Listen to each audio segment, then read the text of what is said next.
Good day, ladies and gentlemen. Welcome to ZSR2 and welcome back to Wolfdash. We have pool number 7, which is Pool Derek. And without further ado, because everybody is ready, let's switch over to the layout and let's hand it off to Anorakis and to Bidamja. Take it away. It's yours. How's it going, guys? Yeah, thank you. I'm Bidamja, and this is Anorakis, and this is the number 7 pools race for Wolfdash 5. Wolfdash 5 is the 80% tournament that we have for Twilight Princess every once in a while. And the point of this race is to determine which bracket the players end up in. So I'm excited for this one. This is the last of the first round of pools races. So we'll start being able to get into that bracket hopefully pretty soon. Mm-hmm. It looks like our runners are getting started. Sweet.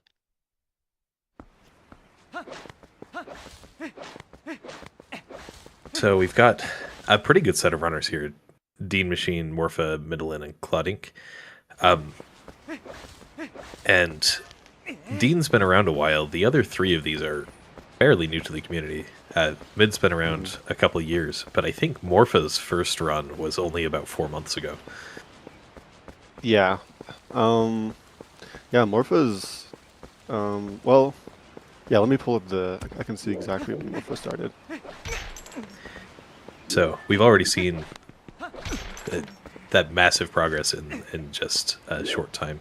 Claudink's also very new. I think started this month just for Wolfdash, and I've been posting a bunch of PBs recently, which is nice to see. Yeah, Morpha's... He said on the forum that he's been practicing for a few years on and off, but he's only been doing runs for a month. So yeah, it's been pretty impressive to see how fast he's, improved. Morpha, is he the top seed for this race? Yes. Yeah. Just incredible to see in such a short time. We have... Are all 3 of the GameCube runners on English? It looks like they are. Yes. No, Dean Machine is not. Oh, okay. It looks like Dean's on French. And then we have Wii 1.2 over with Claudink, which will be a significantly different route, and it should still be pretty interesting. A more beginner route for Claudink, but still should be fun to watch. Mm-hmm. Yeah, Claudink's only been playing for a few weeks, or around a month now, I think. But yeah, it's been interesting to see. He's been proving a lot as well. Yeah, like Anna was saying, he's going to be on a little bit of a different route, not just because it's Wii, but because it's the 1.2 version, which actually is map glitch. And you technically can do the optimal route in 1.2, you just have to do Wolfo's jump, which is a very hard trick. I can't imagine it's much harder on Wii than it is on GameCube, which is rare for some of the harder tricks in this game. But it is a particularly hard trick. We'll probably see that with some of our HD runners, which we have a few of this tournament. Mm-hmm. Yeah, I think we got to see Jaquade and Beanseller do it, which is pretty sick. It is slightly easier on HD than it is on the SD version, but only slightly. Is it just because of the buffers? Yeah, just because of the... Yeah, and I guess slightly better cues maybe too, but... So we're seeing our first runner... Morpha has taken an early lead, heading over to North Farron now, and Middelin and Dean both in the cave, getting that small key. The first of around 14 small keys, if I remember correctly, in the game, in the run. So that's plenty more in the game. But honestly, less than I thought. But yeah. Fun fact: 7 of which are in Palace. Yeah. Well, I guess we've known how to skip this gate for a while, but it took an hour plus long rookie slide. Yeah. But very recently, actually, with displacement clips, we found out that there's an extremely precise way to to get a blue rupee from those Bokos and perfectly time a target slash into the wall to get in just the right spot. Which is pretty sick to see. Whenever we see the next 80% tests, we'll be seeing that. And that's just another trick that I won't want to grind for in low percent. Yeah. We see Claudink in the corner getting the fishing rod. That is one of the things that is required if you're not doing Wolfo's super jump in order to be able to do this a route on the 1.2 version. They'll need to get the reek fish set, which requires fishing a reek fish later. Exactly. All right, let's see how goats goes for these people. I think the fastest we've seen so far is around a 19-second goats. That was, and then Beast got a 17. I don't know exactly Excellent. what it was, but yeah. Looks like a good start from Morpha here. Going for the strat where you go to the right first. 17.63. Okay. Well, yeah, gonna have at least a little 1 hour. messy with that one on the right. Yeah. Dean look at his going YouTube right video. first, I think. Yeah, I think Midland also opting for the more popular strategy.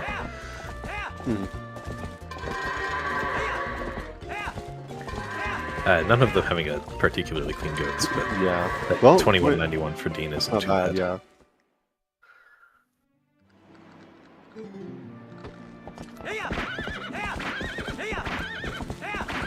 Didn't you get like you just like randomly got a 15 goats one time in a run? Yeah, I got a 1590 in an any percent run one time. That's ridiculous. Did you like try to do it super fast, or did it just like? It just No, I worked did out? it as normal, and it just worked out. So crazy.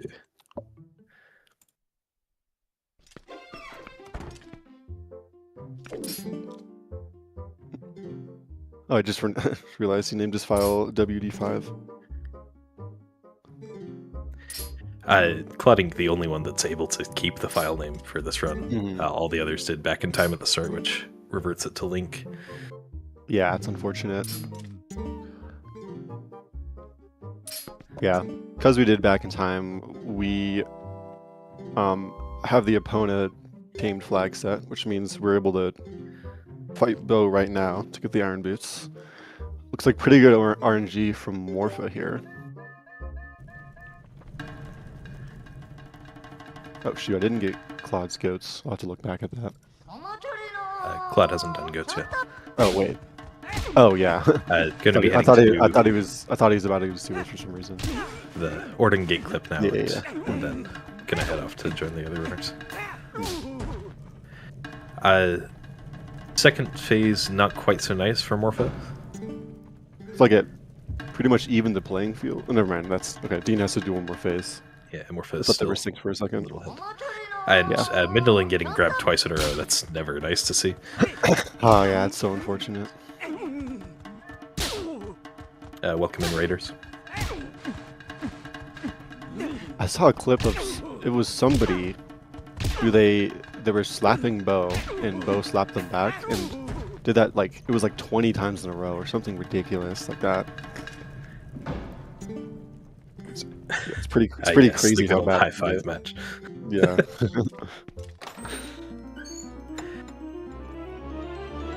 So, Morpha had a 7:35 Iron Boots. That's a pretty respectable time for a run for a race. Oh yeah, definitely. Looks like Dean and Mid just a little bit over the 8-minute mark. Yeah. And Claudink having troubles with this fence. Yeah, Sometimes this is honestly just my least favorite trick. Sometimes I feel like it's a little bit nicer on Wii, and sometimes it's absolutely not. So, Yeah. Now Claude's gonna essentially be doing the same thing they were doing earlier, which is saving Tallow. But he doesn't have a sword, so we'll have to kill the Bokos with a slingshot. yeah, at least he has the slingshot. That is Exactly. much nicer than the Boko pushing on Wii that would be required otherwise. Mm-hmm. Yeah, essentially, if you don't have any weapons, then you... Luckily, Trill, the bird, still has an attack collider, so you can push the Bokos all the way into Trill. And that's what No Save and Quit and HD speedruns do. Yeah. Which I think is a fun trick, but I also haven't successfully done it on Wii yet because no camera controls makes it significantly different. Yeah, it's a little hard. I kind of like it too, though. It's kind of fun. Did you catch if Morpho got box break? Oh, shoot. I don't think I did. I guess I'll watch if... Looks like Dean did. Nice. Now entering a section of just optimized movement, and I find this place rather satisfying, especially when you get all of the little time saves, including that box break before the cutscene that Dean got. Yeah, I know a lot of people don't like sewers, which I think is interesting, because I think it's pretty fun. Like, it's good lines, it's fun movement. You know, dash cancels here and there, and then the one framers that you can try to go through or try to go for, but not a big deal if you miss them. Morpho got hit by a squeeble getting into the water. That was mid-air? fun. Yeah. Excuse me.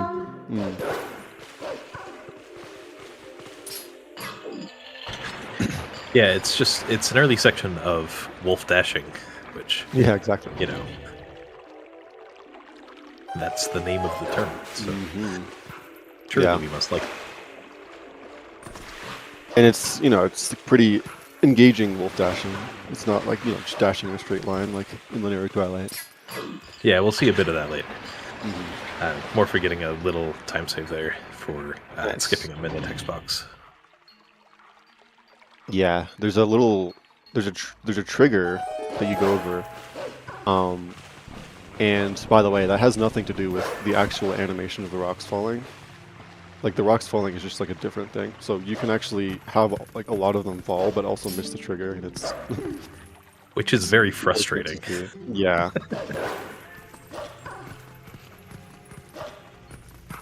It's like Dean also getting the text skip. Nice. Morpha and Mid didn't seem to even go for the little time saver. You can talk to Midna before entering that cutscene. It saves like half a second. Yeah. But so do you actually, if you had Uku in sewers and you talked to Midna like that, you would actually have TD, right? Or is that just what we call it? I don't know the answer to that. I think it is related to TD. Yeah. But I think it's like, because I know some NPCs, like, not all of them you can get TD from, which I don't really understand, but... TD being text displacement, which is not a trick that is particularly useful in this category, but any category going to Goron Mines that is also glitched will need to use it to bypass a little messiness with the states because of the Master Sword. I mean, hey, it wouldn't be the first time we've seen someone go to Goron Mines in Wolfdash. That is true. Whoever's doing that last year. Oh, it's banned in glitchless? It is banned in glitchless, which is a fair point. Does yeah. Wolfguard. Cloudink now has saved Tallow, going to be off to Goats as well. Yeah, I'll see what their time gets. Yeah, now we're on to Sword and Shield skip. This is definitely like the biggest shake-up opportunity, at least for early game. Probably in the whole run, maybe. But yeah, pretty difficult trick. Gotta lure this Golem over. Go ahead. Yeah, we've already seen lots of variants in how many tries this trick takes. I definitely have failed this trick multiple times in a Wolfdash run in the past. Yeah, I think my last run I failed it like 4 times or something after failing Bit. It happens, but we'll see how it is. Hopefully more fucking clutch out. So,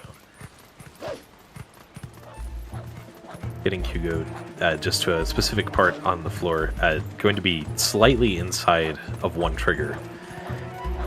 And we'll be doing 2 jump attacks, one to launch Hugo over the first trigger, and then the other to use Hugo's height to launch us to the further trigger, which is what we saw Morpha do very excellently. That looked very good. It looked like a fairly clean goats from Cloud Ink. I didn't catch the time though. I was locked in on the Hugo. And Dean, our second runner, getting there. And mid right there as well. So Nice. Yeah. depending on how eager Hugo is to swing, we Ooh, might already nice. see. Yeah. That was clean too. Pretty fast from Dean. What do you think? Nice. Looks like Dean and mid both going for the no slide strategy, which it works. So Yeah. nice to see all three runners getting in quickly. I don't know if Cloud Ink will go for that. They Well, I guess can. they still can, but yeah, we'll see. Because when you do back in time, you're required to do that trick because Ordon isn't in the right state to be able to get the sword and shield even if you wanted to. Whereas with Claude, you're still able to. It's just a little bit faster to do the trick. Yeah, nice to see all of them get it first try. Hopefully that's true of all of the tricks in this game. Yeah, just everyone gets everything first try. We haven't seen too many personal bests in Wolfdash so far, but Yeah. it would be nice to see a few more. And I think some of these runners are definitely likely to get pretty good times, pretty good runs. Oh yeah, for sure.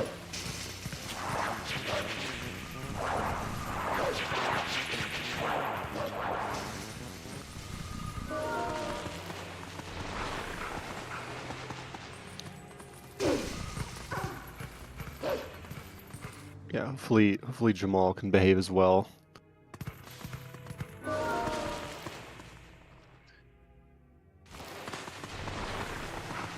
Other day I saw I think it was Sparkle. He failed EMS and then he like mid charged the other Shadow Beasts to like restart the fight. And it was like a unit away from killing all of the Shadow Beasts. Like the charge attack that killed the other one. Like my heart dropped for a second. That is something that I have seen in a race before, and Yeah. it is devastating. Yeah. So Morpha having our first encounter with Jamal here, opting for right side, and that was a good swing there, and Nice. a good lineup. Very good first try. I've been a little surprised how many left sides we've seen for EMS. Yeah. I think a lot of the Wii runners do it. I know Emdra does it. Does anyone else do it? I do it on GameCube. Oh yeah. Nice. But I'm also not running in Wolfdash. It makes sense that we would do that because the camera can be a little funky for this trick, and I feel like it's a little easier to line it up camera-wise on that side. Oh geez, does it too? Yeah, nice. That makes sense.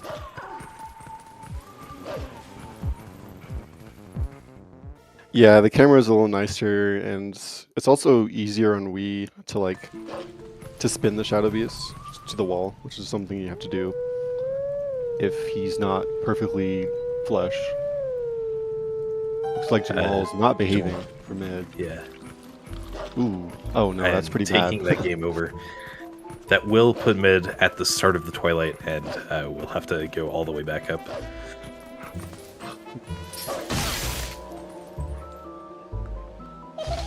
Yeah, that's something that can happen. Unfortunately, dying just always puts you here. Which is actually useful. Is it bite route that death warps just to get there? Yeah, the bite route will death warp from North Farron to get down there.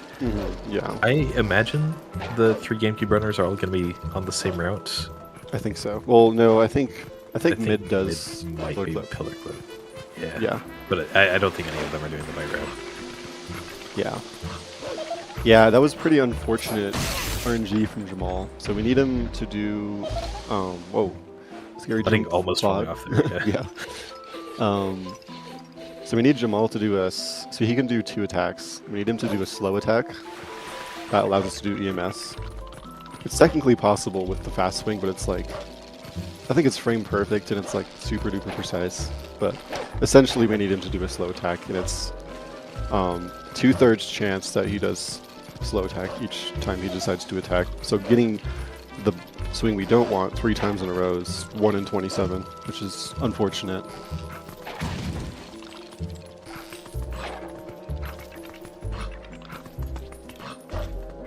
Yeah, she died.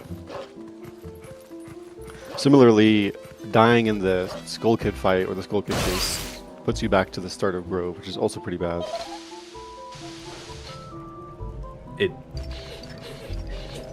There are categories in which it's worse. Oh yeah? If you do a rupee slide through the gate at the shit. start of the Grove, you'd have to do that all over again if you died in this Oh fight. no. Has it ever happened to you? It hasn't, but that is the reason why I always complete this fight in those categories. Yeah. Because voiding out is the same thing, and there's always a chance of that. Yeah. Nice. Looks like Mid got first try. Good swing this time. More for getting over to the Master Sword puzzle. Yep.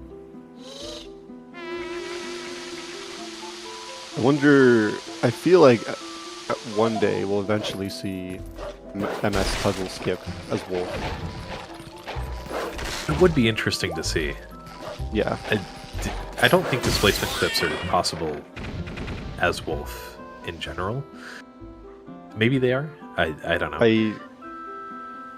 I wish I had a good answer. I think I saw something that said they were technically possible, and that like only what is Morpha? Is Morpha doing the 13 move solution? Holy shit! Guess, yeah. Wait, this is awesome. I actually don't know what's going on. I mean, this is a solution. This does work, but it's not the one we'll normally see.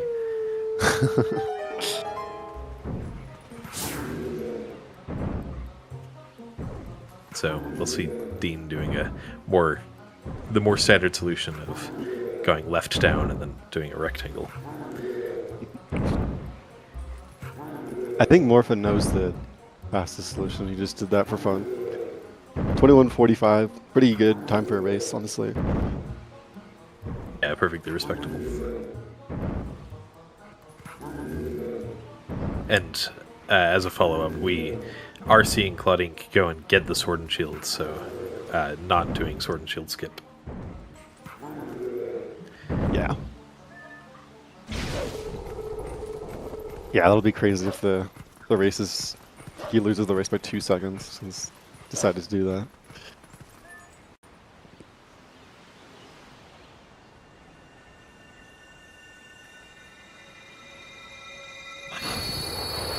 Didn't catch Dean's Master Sword time. I think it wasn't only like 10 or 20 seconds behind Morpha. So, still a lot of learn left to go. It'll be interesting to see. Yeah, Dean is definitely the most experienced runner of the bunch. And sure. I find that with experience comes consistency. I imagine that Morpha's done plenty of practice and is pretty consistent at the tricks of the run. Dean has been playing this game for, I think, around 6 years? Yeah, since 2020. So a bit more experienced just dealing with those race nerves and getting through the run. Yeah. Yeah, and race nerves can be no joke. They can be an obstacle for sure. Yeah, especially with new tricks that we see in this route. It's very easy to mess them up. And, well, they're not the hardest tricks we've ever seen in this game. Nah. They definitely can lose a lot of time.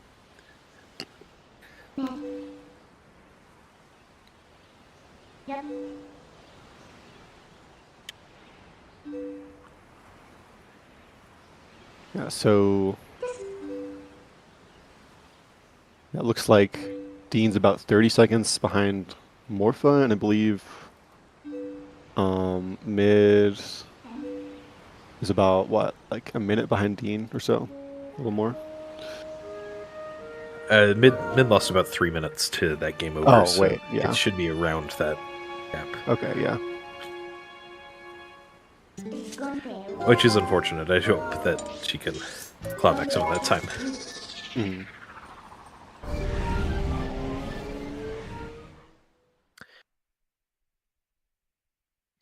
Yeah. Morpha Now that we have Dean- them, go ahead. Go ahead. Oh, I was gonna say, now that we have the Master Sword, we're just gonna be chugging along through Farron. Gonna be entering Forest Temple and not completing the Twilight at all, because we don't have to. Yeah, we'll see Morpha Dean and Mid. Skipping all of the Twilight bugs. I think Claude right. is going to Claude, get them. Yeah, you're right. Which I think might not strictly be necessary with Wii 1.2. Oh, because yeah, that's true. Having that Orden Spring portal, you can go back for the Iron Boots, but it would also involve doing Farron Escape, which is a trick that has not been kind to Wii runners and Wolfdash so far. Yeah, Farron Escape is very difficult, and essentially there's a trigger at the end of Farron where you haven't beat the Forest Temple yet, you can't leave. And if you're on GameCube, you can just do an LJ to skip over it, but on Wii, there's a very precise displacement clip that you can do that involves a frame-perfect slash. And we've seen that a bit in Wolfdash, and it loses over a minute if you fail it, and it's pretty difficult. Yeah, it's very impressive if you can get it. It's not an easy trick. So. Yeah.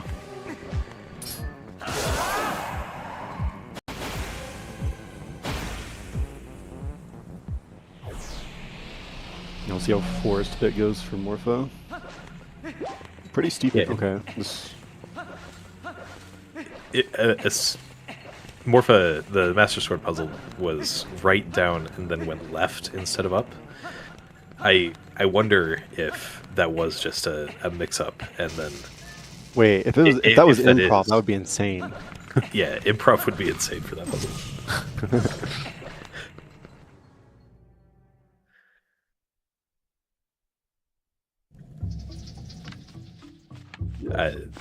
Good. Forced double back in time, and that reset for early monkeys. Yeah. That looked like an early frame for Dean. Yeah, So, unfortunate. trying to avoid and try again. Is it possible to back up that one with a map? I don't remember. Or is that just item wheel?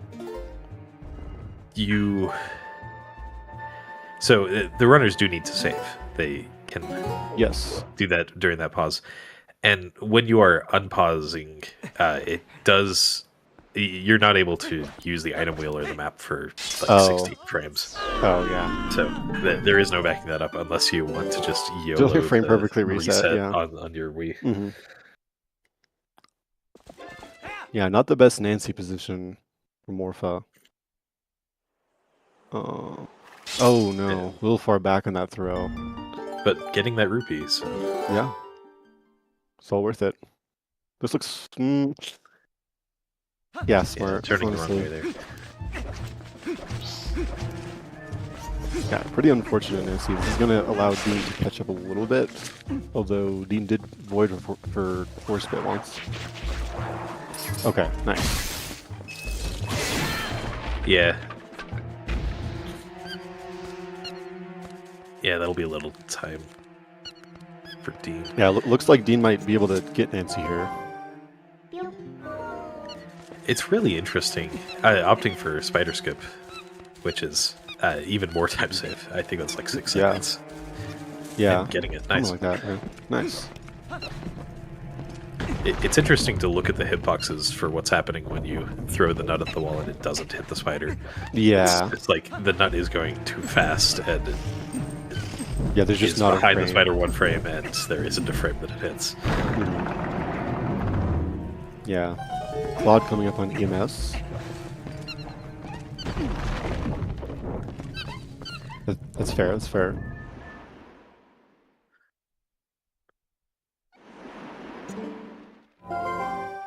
I think a save warp will put you back at the same spot that the... That's true. Dying would be. Although, it is better than accidentally killing both strategies. That is true. That is probably the reason why. Which, that was fairly close. Yeah. You can do 2 spin attacks to safely kill them, but at the same time, the spin attacks have a cooldown on Wii, so it might not be the best. Yeah.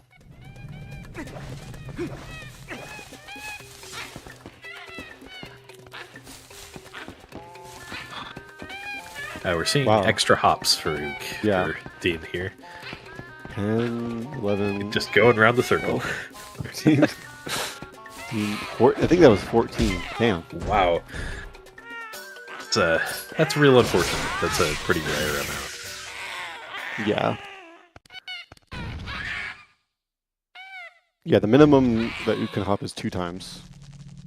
And the most is theoretically infinite, but the most I've ever seen was 28, I believe. I didn't know there were hearts at dig spots there. For Oh, yeah. flooding. I only knew about the 2 from the grass. It's nice that the game gives you a little leniency for hearts on this trick. Yeah. Yeah, it looks like Morpha just barely getting a sub 30. Very nice time for a race. Or sub 30 for the boomerang. Yeah.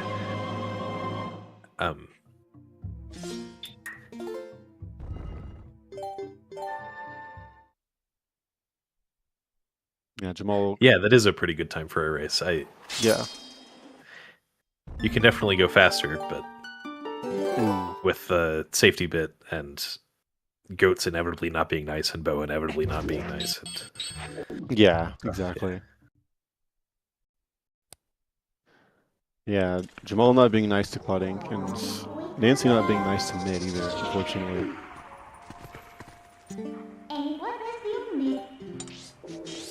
Morph coming up on Fair and Escape. Nice, pretty clean.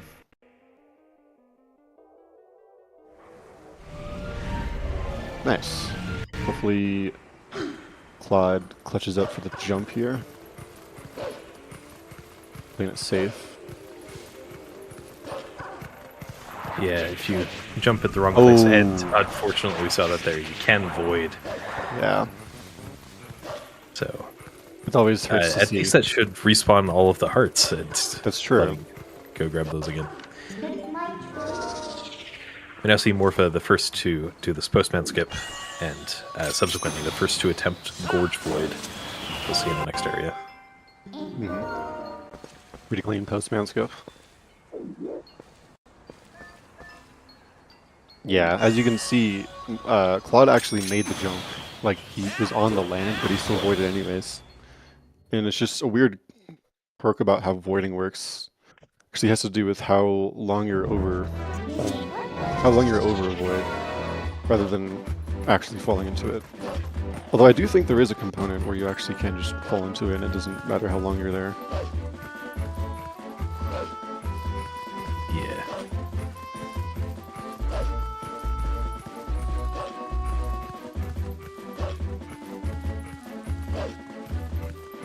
So, yeah, Morpha going for Gorge Void coming up here. This is another early decider of the runs. It's a 1-frame jump, and if you don't successfully do it, if you don't jump into the void here, you lose about 1 minute and 6 seconds. Yeah, pretty in the most important 1-framer probably. Well, And unfortunately not getting that jump attack. Yeah. So far, just based on Maddie's stats sheet, we've only had around a 42% success rate for Gorge Void, which feels low for Wolfdash. Yeah, I think the race I was in, nobody got Gorge Void except for the one person who didn't need to get it. They just I think that's true. Sense. So we'll see Dean doing that again. If Dean does get Gorge Void, that will switch the be lead. about even. Will he be ahead? Yeah, I guess he probably will. I think he'll be slightly ahead. Yeah. Yeah, you're right. which we'll see around the end of around when they get linear vessel, I think. Yeah. All right, I'm gonna press A to time Gorge Void. Oh, I got Indeed, it. yes, getting that Gorge Void. Let's go. So Nice. Looks like Dean's gonna be a little bit ahead now, but now he has to nail Rupee Roll, which is coming up. especially with a couple extra attempts for Fair and Escape for Morpha. We were saying that Fair and Escape is hard for Wii, and it is definitely way harder for Wii than it is on GameCube. All we have to do it as an LGA on GameCube. Yeah. But it still can be fairly rude. It's hard to get exact data position sometimes. Nice. Dean getting Rupee Roll. Hopefully he can get Gorge Skip as well.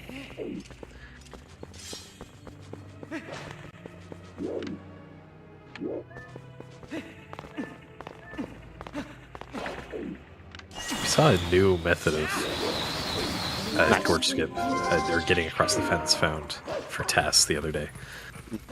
You can displacement clip into the fence and pop up, which is cool, if only it were RTA viable. Yeah.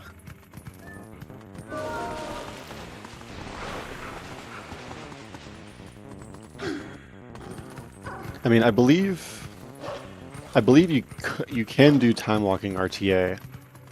It just requires like a setup and like pulling map a bunch of times. Yeah, or it's other side 3 stuff. or 4 frame precise. They're Yeah. frame perfect inputs. Mindlin talking to the postman. Unfortunate. That Bokoblin looks jealous that we have a letter. I mean, I'm interested to see if Morph going to do Carg Drowning. Yeah, that is one of the things. We see that Twilight bolded facing the camera there. That is one of the things that is interesting to see in these races, because driving the Kargok Rider, which it doesn't look like Morph is doing, it saves 6 to 8 seconds. So it does save a little bit of time, but it also has a chance of crashing the game if you get grabbed underwater. Yeah, So- really high approach. Interesting. Yeah. For races, it is the better choice to do what Morpha is doing and just do the fight normally. Yeah. Like the drowning isn't necessarily inconsistent, but it's just it can go wrong sometimes. There's RNG involved. And yeah, I think we did see that the other day, unfortunately. Flooding, unfortunately, opting to reset, having run out of hearts. Yeah.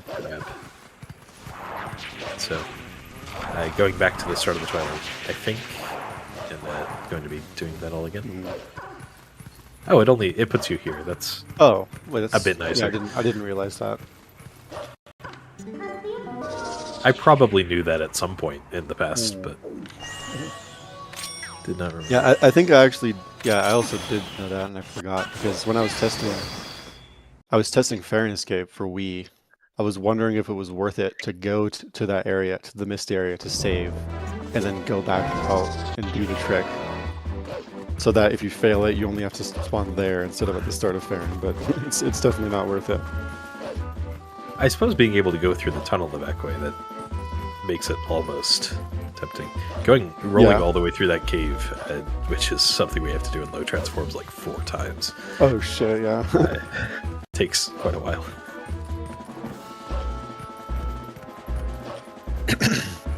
Some out-of-bounds Kargrok action for Morpha there. We'll see a lot of Fair and Escapes. Unfortunately, Mindlin having a little bit of troubles with it. But failing Gorge Void means you have to do Fair and Escape 3 times. And getting Gorge Void means you have to do it twice. Yeah, so it looks like... excuse me. It looks like Morpha is like quite a bit ahead of Dean, but I think Dean's actually still just a bit ahead. They just did the 2 detours in a different order. Detours being going to the gorge and going to the area. Yeah, we talk about the minute and 6 seconds that you lose to failing Gorge Void. That doesn't include the 20 seconds you get for having to fail Fair and Escape another couple of times. Oh, that's true.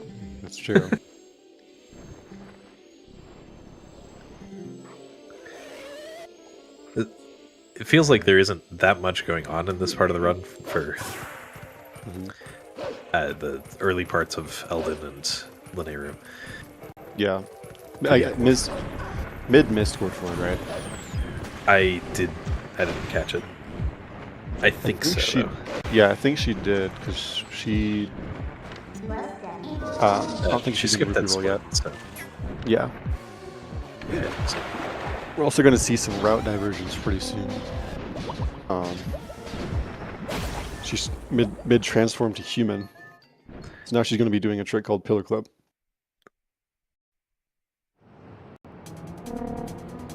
Yeah, we'll see how this trick goes. Can be a little tricky, and failing it results in drowning. So hopefully it goes well for mid. Ooh, nice Cloud getting EMS. Hopefully he can get the jump. And Pillar Clip, just another trick in the early game that can lose a minute. Getting that jump, that's nice. Good shot. Yeah, as we mentioned earlier, Claudique is very new to running Twilight Princess. Has been running only for a few weeks, and I definitely remember having lost around that amount of time to early Master Sword and still ending up PBing back in the early days when I was running. Hopefully we'll still see a good performance, a good rest of the run for Claude. For sure. Looks like Pillar Clip went pretty well for mid. It was nice to see.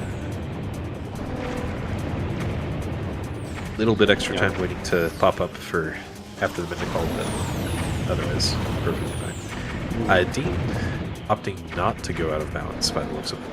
Interesting. That's honestly smart, because Card Clip doesn't save that much time. Yeah, Card Clip also saves around 6 seconds, if I remember correctly, and if you fail it, it's 30 or 40 seconds lost, depending on exactly how you do. If you fail it really badly, then you bonk and then you die, and it loses even more time. Yeah. So Morpha now back at the gorge to do that rupee roll.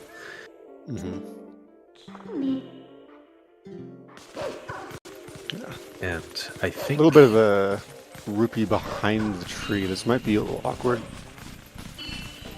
Should be fine though. Should be able to get it, yeah. Should be good. Nice. Yeah, very clean up there. We see mid going through this room needs to grab Uku because we'll need to do. We can't beat Lake Bed right now.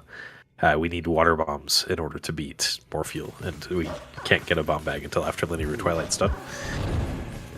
We probably will see at least one of the runners, at least Dean or Morpha, doing a very different route for the start of Lake Bed when we get there. Yeah. I know Morpha does ELH. I believe Dean does it as well, if I remember correctly. Well, neither have done Pillar Clips, so I expect the same. That's true. And we'll also see Claude doing Pillar Clip, except with the Zora armor.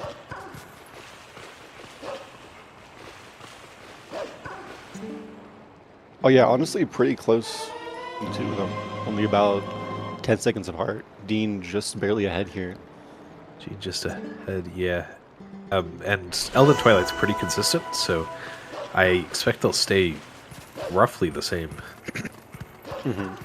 distance through this. Still definitely a few areas where one can save time over the other. Yeah. And it's consistent, but there's still Bound House skip. always an opportunity for a shakeup. There's Wonderful still to see. rupees in the watchtower that can add a bunch of time to Dean, because rupee text on French is slow. True.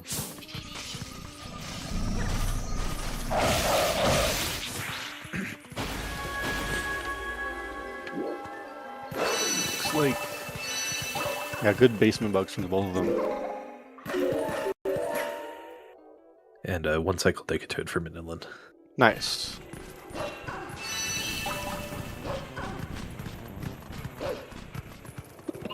Excuse me.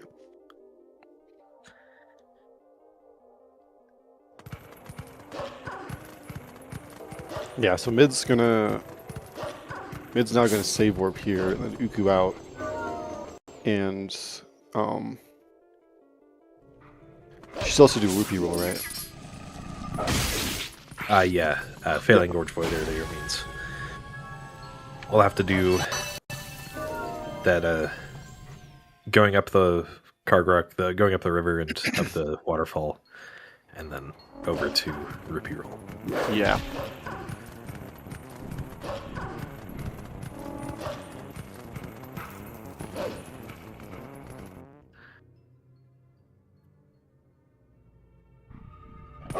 Yeah, Dean opting to not get any rupees for the whole run, because on French you don't need any rupees because of a bug in the dialogue with fire.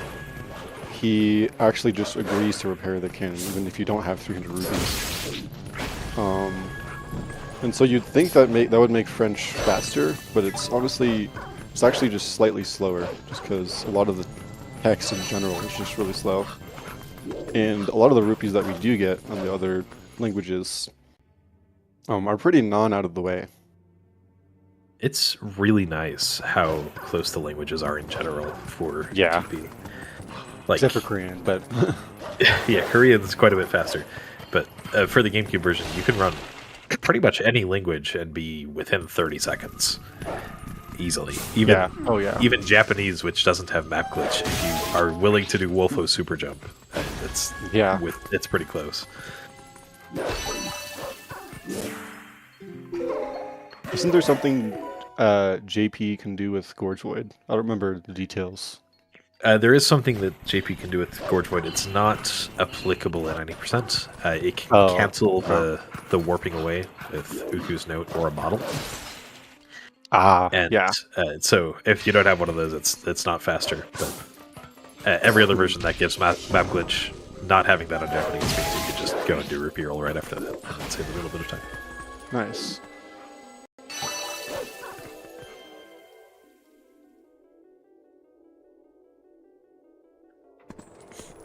Dean coming up on Bomb House skip. Looks like he's opting for the wolf setup, which is a little faster. Good. Nice. And that was a very quick setup for that angle. Sick. Yeah, the game just checks if that bug is alive and decides whether to give you those tears right away. So if we jump around the trigger, also we a can quick kill the setup bug for before Morph. it enters. Nice, yeah. Very nice Wolfdom has skip from both. I've been quite surprised how consistent and how fast people have been able to get that. It is not a trivial lineup. Mm-mm. It's not trivial, and it's not too picky, but it's slightly picky on the dash timing. So it looks like Dean was able to avoid that blue rupee at the watchtower, doing a little bit of a different setup to stay away from those pots. Mm-hmm. Morpha going to the left there to get the bug, to manip the bug into going away from the wall, which is what we need it to do to become vulnerable. See that a few more times.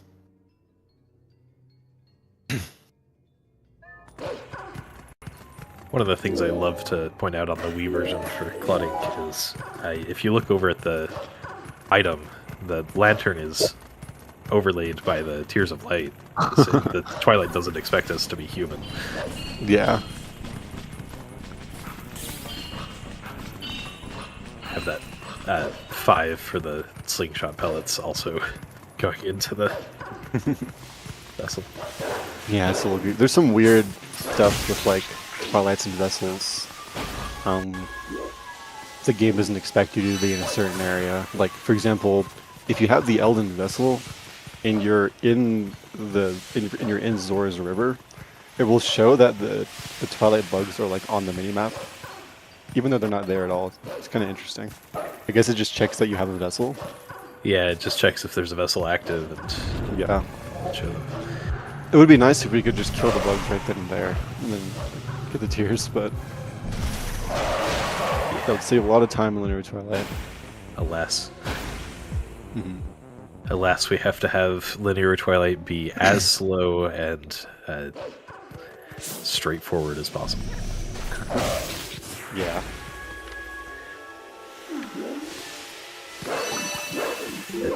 Dean and Morpha now getting near the end of Elden Twilight. Yeah, hopefully this last mode goes okay. It can be a little bit annoying sometimes.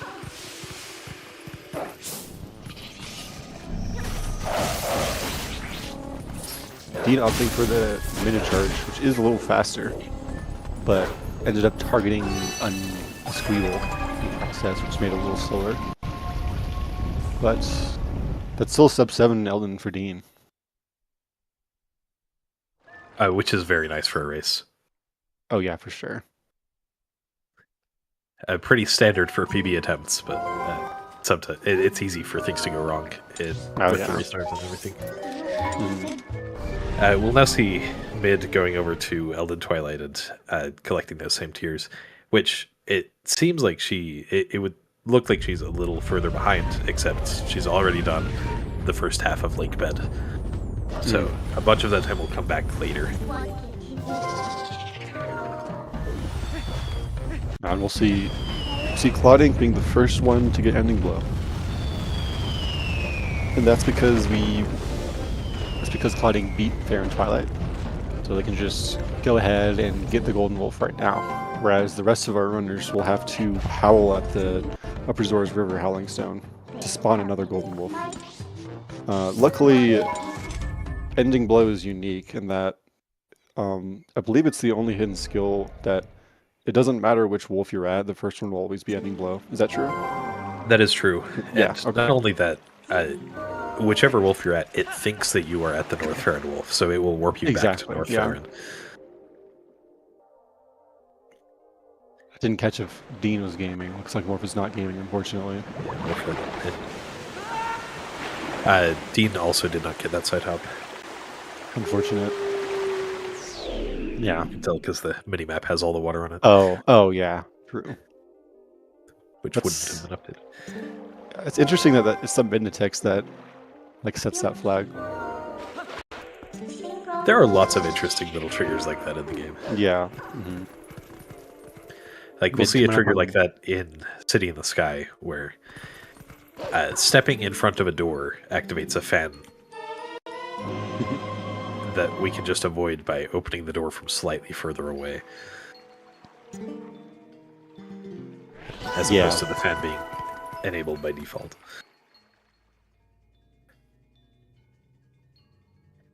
Looked like a good rupee roll from Mid, and should be hopefully getting this LJA to cross the gorge. Yes, good lineup. Nice. First try rupee roll from everyone.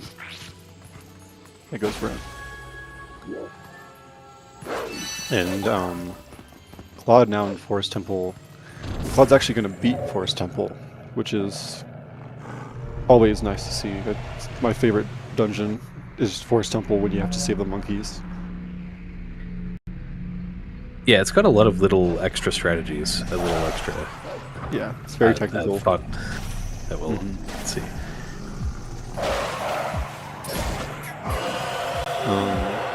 Dean unfortunately getting caught up on those shadow beasts. These ones can be a little annoying. Yeah, if one of these just isn't quite responsive enough, it's easy to run into a fence. Wow. He and Morpha 1 second apart, with Morpha slightly ahead.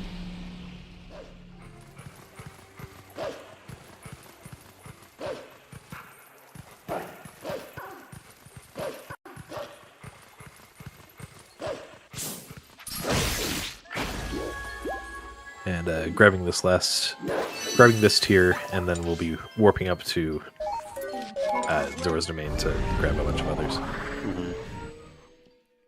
Potential opportunity for shake-up. Not really here, but in the next room. We'll be doing a trick called the waterfall side hop, where there's a 3-frame window where you can side hop out of the waterfall and onto the ledge, and that skips having to do minute jumps to get to the upper floor. Unfortunate, looks like the bug isn't behaving very well here. Yeah. Hopefully Morpho doesn't hit the trigger. Okay, Yeah, that's fine. Wasn't able to be targeted for where it was, so. Dude pulling a slightly further lead, and again going for that waterfall side hop here. And should be landing on that ledge, so. Yep. Textbook waterfall side hop from Dean. And yeah, a little bit early. Jumping a little early. Yeah. If that happened to mid, she has the claw shot, and therefore would be able to claw shot right up to the platform that we were supposed to land on. Unfortunately, Morpha having to go through these to get over there. Yeah, I hate that specific mid call right there. The trigger is so far forward. Luckily Morpha still made it onto the lower ledge. If he went too late, he would have to save warp, which loses even more time.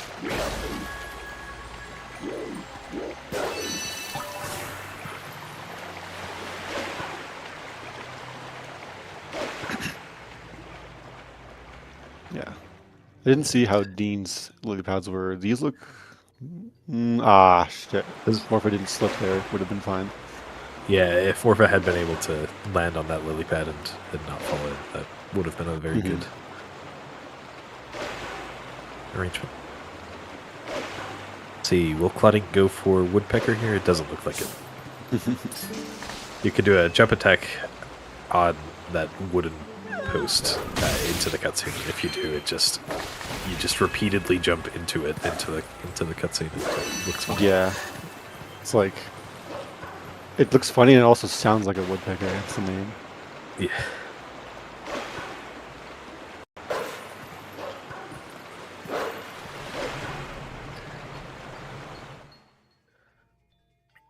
And Claude coming into the next wing for Force Temple. Notice he didn't actually take the monkey swing for the first jump. That's because it's actually a little bit faster to jump down and just go around.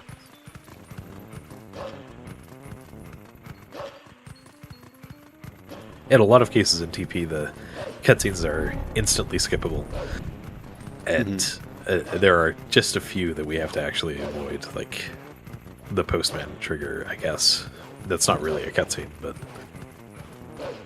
same sort of thing. Yeah. We'll see how early Gale goes for Claude Inc. Yeah, we'll be using some Mindicalls to make the bridge turn quicker. Nice. And clipping into these to get across. Oh no. Unfortunate fall. Yeah.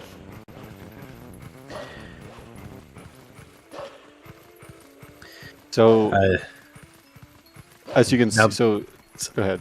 Go. I was just going to say, now that we're in the wolf dashing part of Wolfdash, I had a question that I asked the runners that I wanted to talk about, but go ahead before that. Oh, I was just going to say, as you can see, while I was doing a little bit of a different method to get to the moon, really, the other runners loaded the KB1 fight by doing back in time equipped, and that set a flag which corresponds to the number of monkeys you have for the Ook chain, or not for the chain outside to swing across. But that actually has nothing to do with the monkey chain to get to Diababa. So you still need to save all the monkeys, which is why Claude's doing that. Hopefully this jump goes well. Yeah, this jump is easier. You don't have to clip and land in the side of the fence. You can just nice. That's pretty much what you want. Sick. So, before this race, I asked our runners, if you could have one item from Twilight Princess in real life, which one would you choose? And got a couple interesting answers. So, what would you choose, Videmja? Like, assuming I had like the strength to handle it, I think the double claw shots would be sick. Honestly, it's just there's no way like I could reasonably use that in real life. So maybe Clodding gave the same answer with the same stipulation. If they work as they do in game, then claw shots would be so sick. Yeah. Yeah. What about you? I had thought of an answer to this, and then I have promptly forgotten it.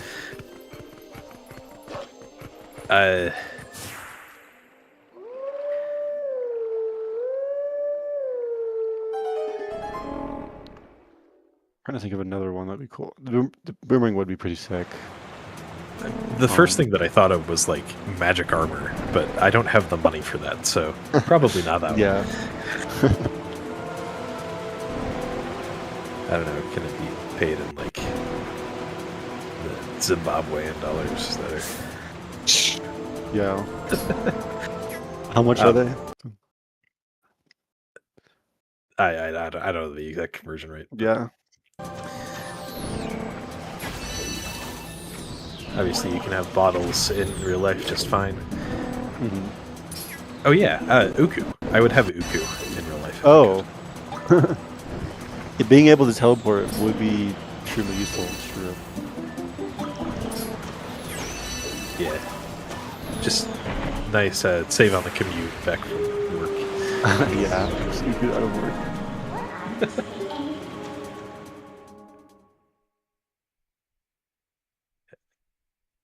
And yeah, we had Morpha say the boomerang. Which, if it does produce the gales, if it does that, I don't know if it would be possible to LJA in real life, but because I don't know we have a very good targeting mechanic. But that is plenty of wind that could be produced. Being able to save warp, interesting. Being able to save warp would be nice. Yeah.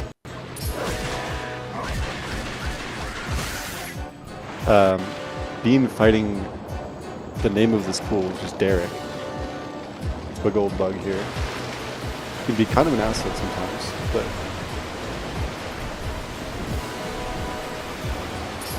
see how it goes. If he times the second attack right, he can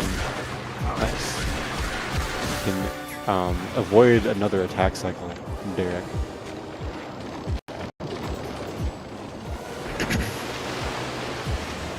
Morpha now joining that fight as well. Looks like, unfortunately, drifting. I think the gap's probably around a minute now. Yeah. There.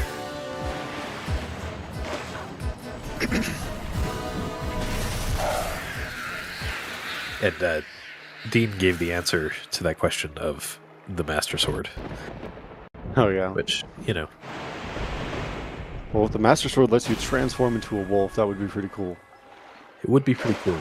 Yeah. I don't know that I'd have a particularly large utility for that in my life, but yeah. You could just, it is also just a good sword. Yeah, it's true.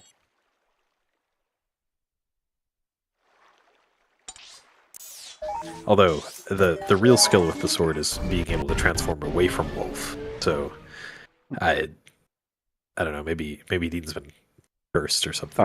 It looks like Mindolin's hit the King Bulblin 1 trigger going into Kakariko and is now in that fight. Yeah, what does she do now? She has to... Unfortunate. I think there is a place to... Warp? I think you'd warp away. Yeah, do you just... Okay.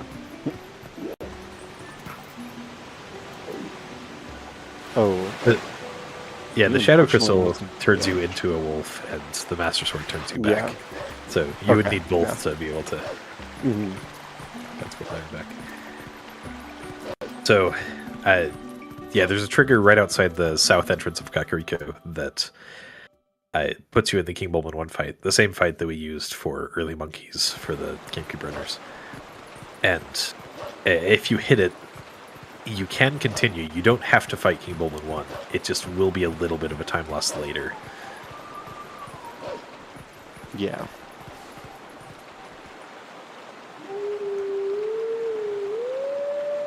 Dean's still ahead of Morpha, but Morpha making up a little bit of time due to taking damage there in the fall, whereas Dean unfortunately missed it a little bit.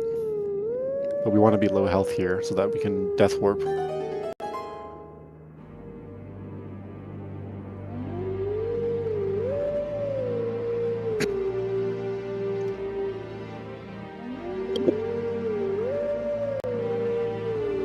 Yeah, here's the Howling Stone where we need Ending Blow to beat the game, so... It's definitely the most convenient Howling Stone. For sure, yeah. As was mentioned earlier, you can use any Howling Stone to do that. It's just the others are very out of our way, or would spawn Golden Wolves that are very out of our way. Yeah, the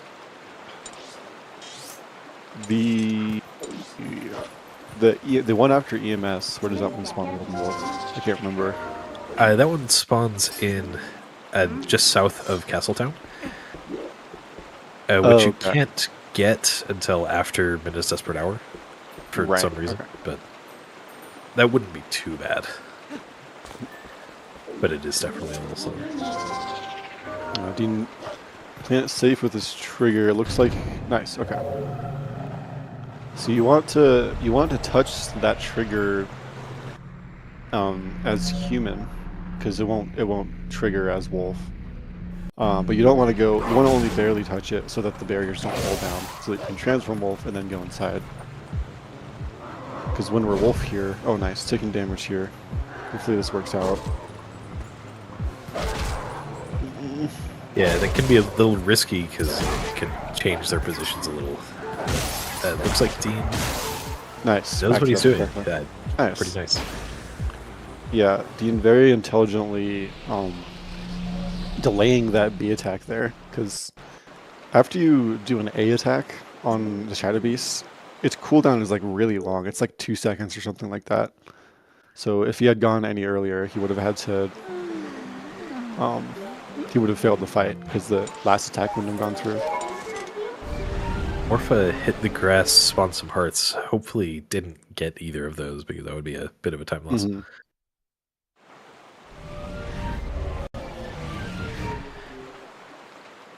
So we see Cludding now heading up to the 6th monkey.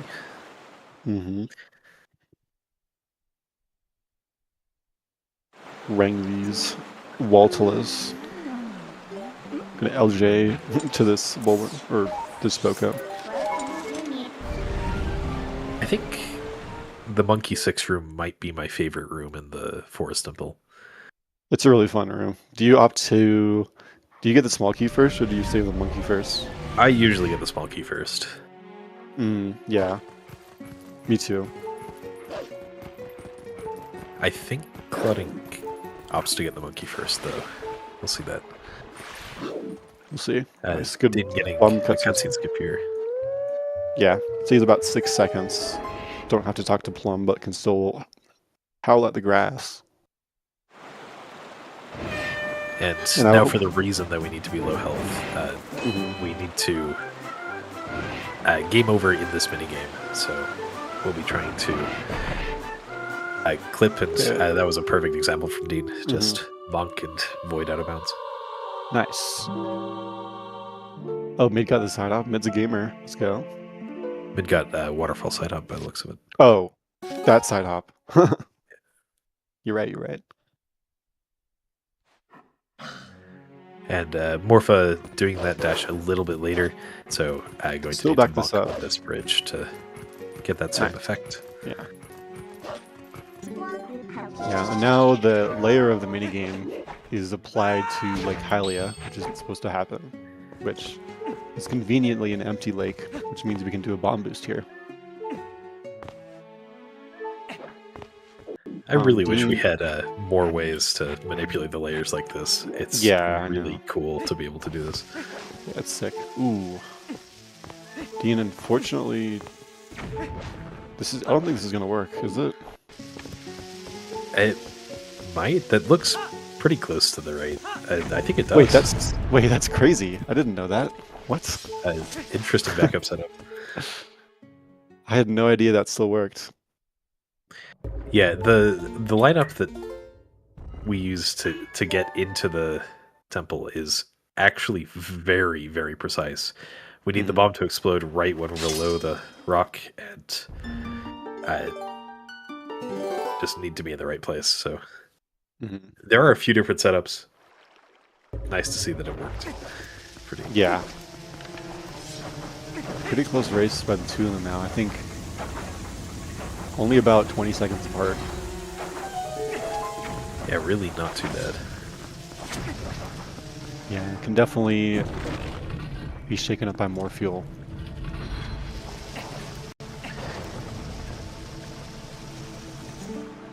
And they've been emptying bombs at about the same pace, too. Yeah, Claude's going for a slightly precise target here to free the monkey without having to go down at all. But his target's a little bit picky. You're targeting a bombling at like a strange angle. There you go. Looks fine. Then the bombling tries to go back to Link, and it breaks on the cage. Frees the monkey without having to go down at all. Yeah, it saves a few seconds. Yeah. And also looks pretty cool. Yeah. Dean opting to go for the LJ here, and I think Morpho's going to do the displacement clip. Which is slightly faster, but basically the same speed. Yeah,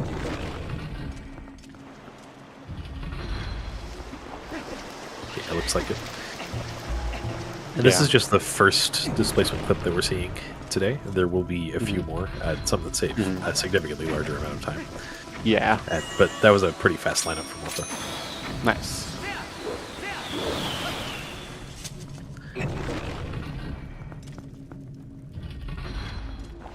Yeah, because we did that, because we did force bit, we'll have that same flag set here, which means we can look up and start the Decatoad fight from the exit door. See if they get the 0 cycle. Yeah, the 0 cycle here, just trying to throw a bomb unfortunately missing it into Decatoad's mouth to start the fight. That is something that you can do in the ELH route, the Empty Lake Hylia route, and not the Pillar Clip route. So, it is one of the things that makes it slightly faster, and unfortunate if you miss it. And it looks like Morphin getting that. So. Nice. Making up both get 12 seconds on Dean. Yeah. Getting it a lot closer. Claude drinking his milk here. On the way to... Yeah, on the way to Diababa. Diababa, interesting choice. Yeah. I wonder if he knows about the ferry here. Oh, no, he's getting the ferry. Oh, okay. I see. That makes sense. Yeah, it's smart.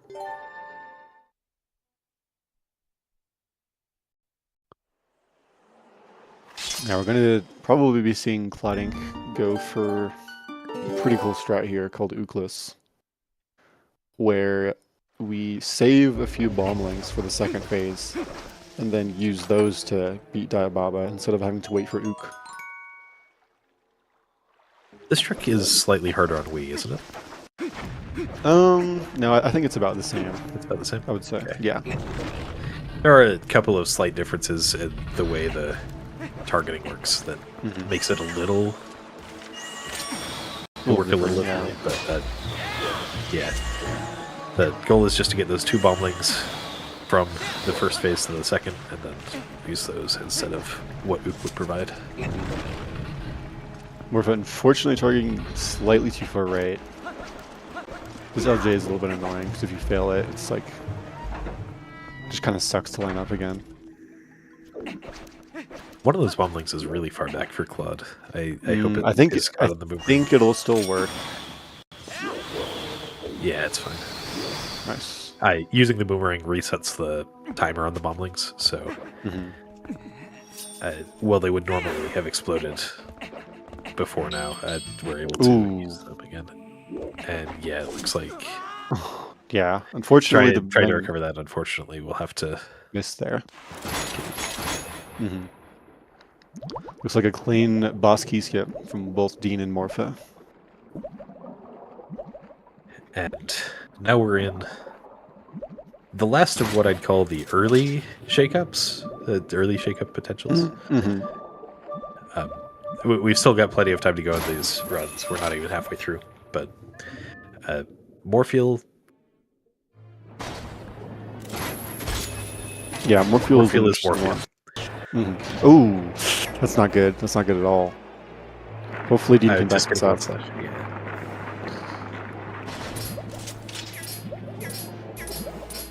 So it looks like Morpha got a jump slash. Getting into the second phase first for Morpha. And hopefully Dean's able to recover this. This is hard to recover, though. Yeah, I think he's dead here. Unless... Wait, yeah, if you can land... Probably want to instantly slash that, and then... Yeah. Yeah, that's really sucks. Really unfortunate.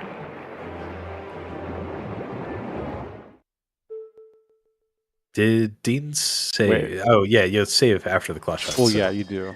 Although he will have to get the water bombs again. And I think it is faster to die there, I'm pretty sure. But you do lose bombs.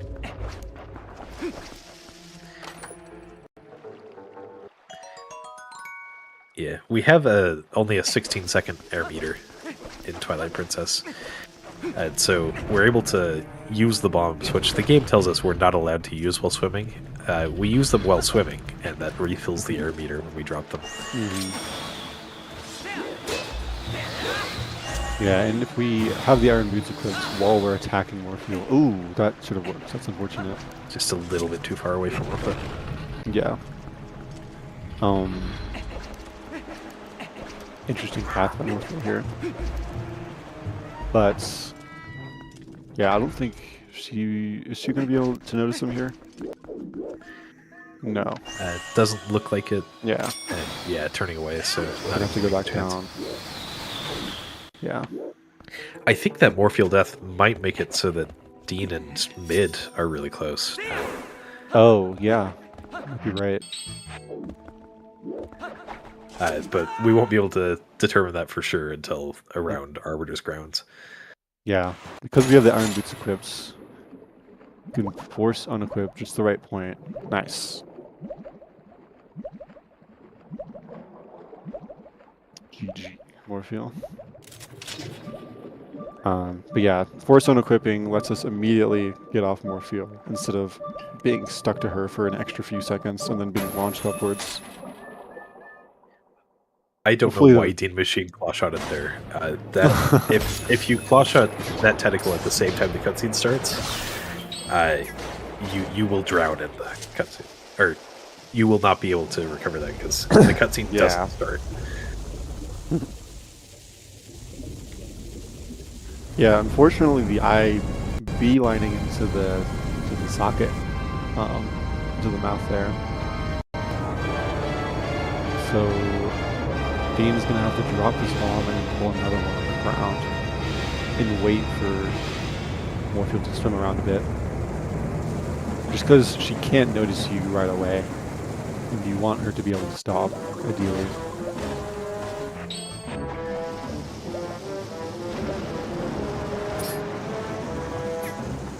Might be okay. And then, nah, fortunate.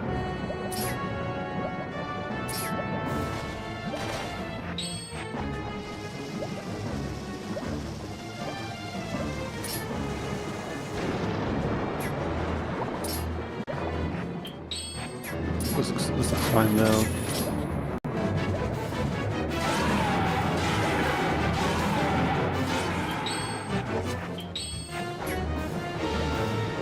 Oh, right, yeah. Still having to refill the air for them. Yeah. Claude won't be doing Glory Void, ideally, because they want to get this triggered. Because they're going to walk the bridge. Yeah, that's the benefit of finishing the forest up is making it so that you can do that. As well as just making it impossible to leave Farron without doing a dumb trick. Yeah.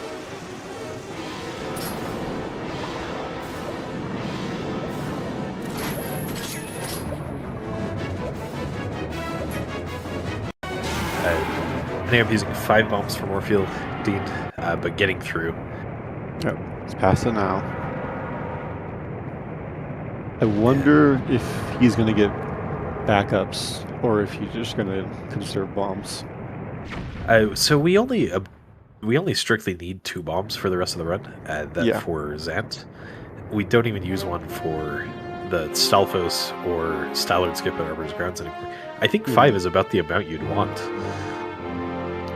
But I mean, ideally you have a little more, but because I think next one's going to be Dark Hammer, and then if you have 1 heart and you want to get to half a heart in Arbiters, then that's another, and then 1 for Death Warping, and then 2 for Zant, 1 for the Mirror Chamber, and either 1 or 2 for High Roll, and that's 8 if it's 2. So we're gonna have to forego at least some of those bombs unless he gets backups. But yeah, definitely only need 2 to actually complete the run. Yeah, we'll see. And I think mid is now heading to Snow Peak. Yeah. Which Morpha and Dean also haven't done yet. Just they'll be doing that after the mid assist per hour section. Yeah. Alright, so what do we think Mid's favorite ice cream flavor is? We'll answer that when she gets to the dungeon. Any good guesses? I genuinely have no idea. Taco is I imagine it's not as crazy as the ones that I was commentating last week, who had a barbecue flavor. I suppose maybe if we see a taco flavor for this, that would be quite wild. Morpha unfortunately failing rope skip there. It's a little time saver that saves about 3 seconds. You can skip that first rope, but it's a little bit finicky. And now, since we don't have the cutscene, we can't really... Is it just RNG if you can do it again, based on how the Goron moves? I think the Goron's movement is pretty set. I don't think it's RNG at all. I know it's not RNG for the first time, but like when you fail it once and you can't skip the cutscene, maybe it's just not possible. I don't know. I think it's possible, but you need to wait a little bit, and it's hard to know exactly how much. I see.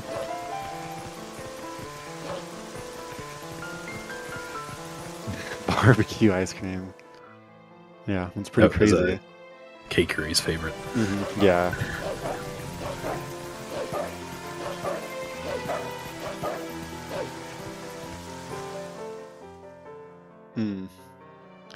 Unfortunately, I think Claude was a little bit too low. That second grab. What we want to happen there is we attack it once, and then we're still high enough just to immediately attack it again.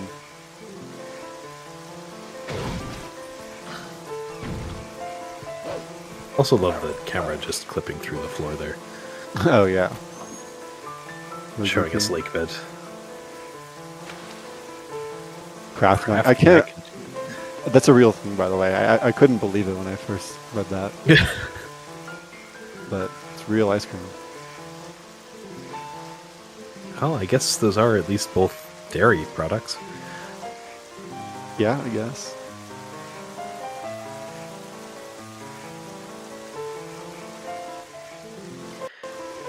Oh yeah, we have the minute assist per hour theme, which means we need to talk for fear of copyright. Oh, yeah. Morpha tackling that Bulblin Archer, which can get you pretty much anywhere in the tower. It's pretty important to get that down. In plotting something subtle, they're trying to avoid aiming at the middle of the screen. Because for some reason on Wii, if you imagine a horizontal line going exactly over the middle of the screen, If your pointer is anywhere next to that line, you can see it just there happening. The card rock either flies like directly upwards or directly downwards, and it just completely screws up your movement.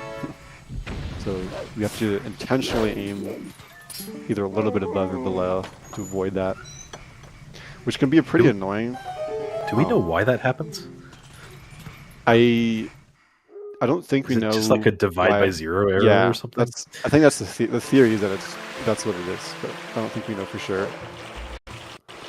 Yeah, it's pretty annoying there. It's really annoying in Hundo for the minigame when you have to collect the fruits.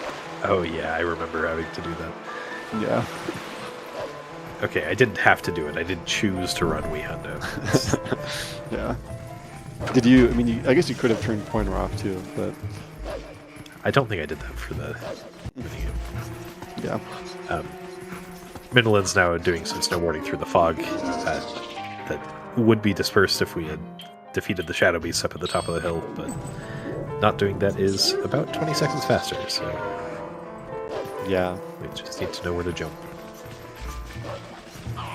Something called government ice cream? What? I'm really curious what that one is. I can't even wager a guess. Yeah. And Morpha now getting that golden wolf that we howled for at Upper Zors River. All right, so Mid's favorite ice cream flavor is mint chocolate chip. A banger choice. That is a good choice. I expected something a little bit more normal than Kraft mac and cheese, but Yeah. yeah, very good flavor. And it looks like Dean's having issues connectivity wise. Let's see if we can switch the audio. Hopefully it's not to to Morpha or Mid or Cloud.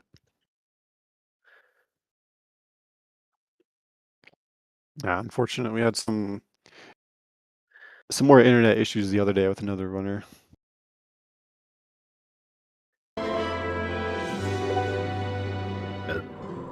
Reminder to always local record your speedruns. True. At everyone.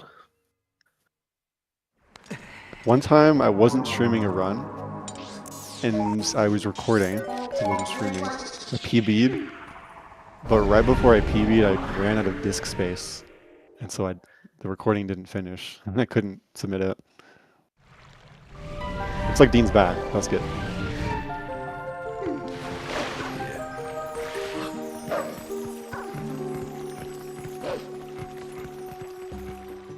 I think I've also run out of disk space in the middle of a run before. Yeah. It's a very unfortunate problem. Definitely. Morpha now also entering the Peak Province to head to Snow Peak. Claude not having to worry about the King Bulbin 1 trigger, because he hasn't tamed a pony yet. Yeah, Or, that was... hasn't got the Iron Boots yet. Yeah. That was one of the effects of Back in Time, was automatically taming Epona, because Epona's tamed on the title screen. And yeah, getting the Iron Boots, which the other runners were able to do about 7 or 8 minutes in to the run. Spawns like King Bulbin trigger.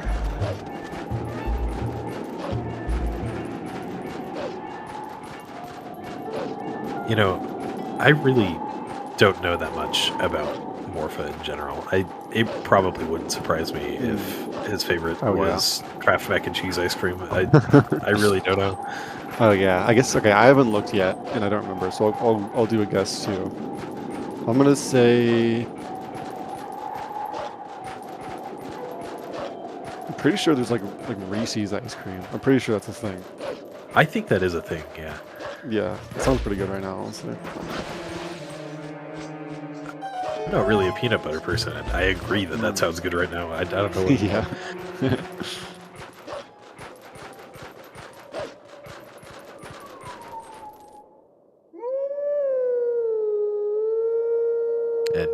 mid now returning to Lake Bed Temple. Going to need to get rid of all of her bombs in order to get those water bombs to get to more fuel. So I think mid, because mid still has to do MDH, but she already did Snow Peaks. I think she's a little bit behind Dean, but not by too much, I believe. That seems right, yeah. Yeah. Yeah, and then because she still had bombs here, instead of getting the water bombs in the first round, she's going to get the water bombs over here. It's going to have to empty the bomb bag with the waterfall. Link flavor, yeah. Fair enough. Or maybe something green like Link, like mint chocolate chip. I don't know.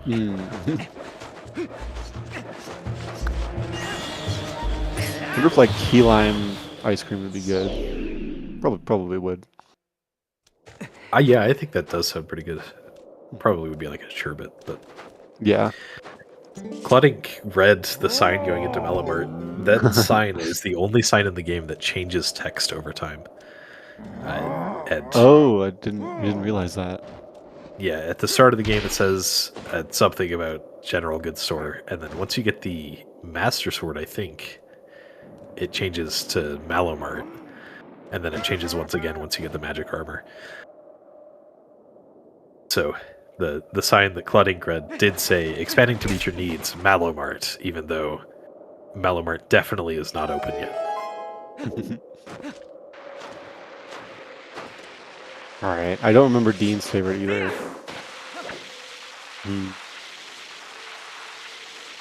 I wouldn't be surprised. I would. My guess would be like a coffee ice cream for Dean. Oh yeah, I could see coffee. It checks out. I think coffee or like I could see him like just chocolate. I'm locking in on chocolate. I'm a great chocolate enjoyer too. Oh yeah, for sure. That wouldn't surprise me either. Looks like phase 1 from Midland being a bit nicer than Dean. Yeah, although she didn't get the bomb pull, but hopefully it works out. Yeah. Definitely nicer than Dean though. Cookies and cream for Dean also. And yeah, mint for Morpha. I can get behind both of those options. I haven't. Oh, cookies and cream. Forgot about cookies and cream.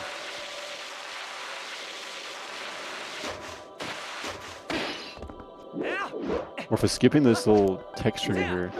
Ooh, unfortunate. Yeah, that saves a tiny bit of time to get it. Getting a heart there, smart. Vanilla for Dean. I could see a vanilla for Dean. I could too. Hopefully this... Okay. I guess, okay, Morphe's in Snow Peak now, so...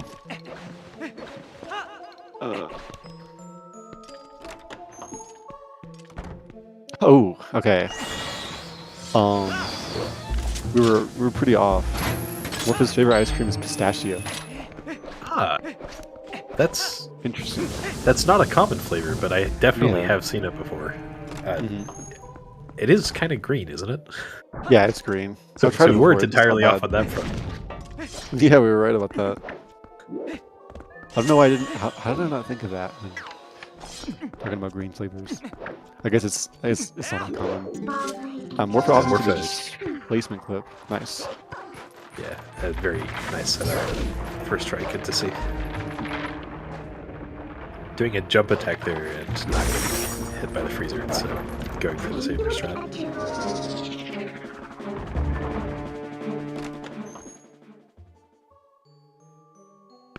Cloddy now going for Wolf Bomb House Skip. Looks like it's probably going to be better to reload the area.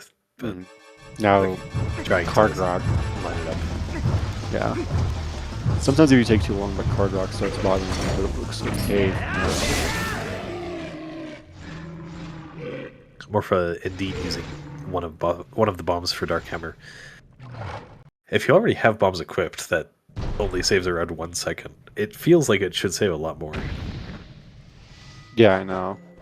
Although I do find I find that it's also just easier to fight him with bombs, just because the hitbox is a little bit annoying on his tail. Yeah, you don't have to worry quite as much of whether your spin attacks will hit. Also nice. Looks like Cloudink got bomb house skip. Yeah. Fairly certain you still save time with it. Has a pretty good visual on Wii, right? Yeah. Yeah, the good thing about Wii is you can use the center of the screen. There's a C icon, which you can use for a lot of the lineups. Whereas on GameCube, if you want to use the center of the screen, you just have to use your monitor's brand, the logo at the bottom. Exactly. Which is definitely something that I have used before for that exact purpose. I did try recently, in Hyrule Tower Climb, how you want to line up and claw that first medallion for the double claw section. I tried like putting a sticky note on the top of my monitor and drawing a line with where I want to line that up with the C stick, so I can just instantly aim at it. It's kind of goofy. It didn't really help that much, but I wish it did. That's an interesting idea. Yeah.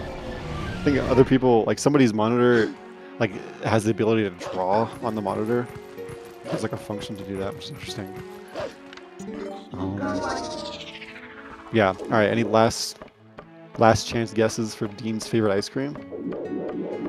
I think I've already looked it. So. All right. Well, I guess Dean gave a pretty good hint in chat because his favorite ice cream is vanilla.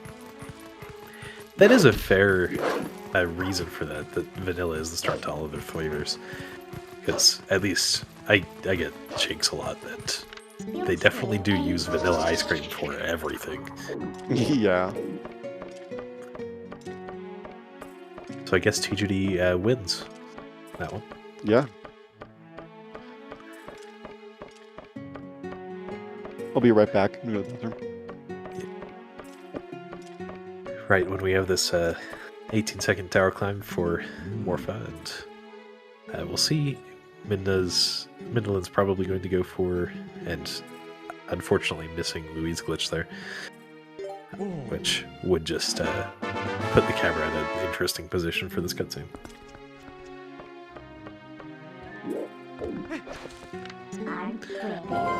And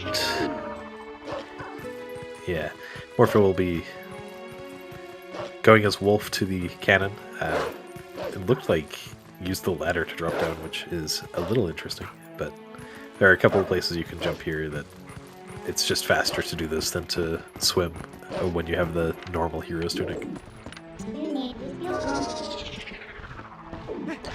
And Cloudink just about done with Elden Twilight.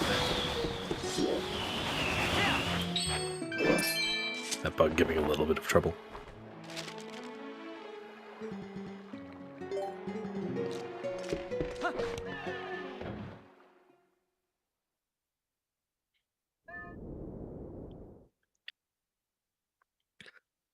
Now I think... Oh, Mindling got some circles there. That's a fun thing. Cloudink, as mentioned earlier, hasn't tamed Epona yet, because they didn't do back in time. And also hasn't done the Iron Boots. Now that Elden Twilight's done, the normal story flags to tame Epona and then to get the Iron Boots are active. So we'll see a fun cutscene down there. Just a photosensitive warning: if flashing lights are red for you, look away from Cloudink's feed for the next couple minutes. It's nice that we get to see this cutscene in Wolfdash. It's pretty rare for it to be used, just because Back in Time is so ubiquitous. All right. Welcome back. Thank you. You're just in time for the funny cutscene for Cloudink. Oh yeah. Yeah, if flashing lights are bad, look away for the next minute and a half about.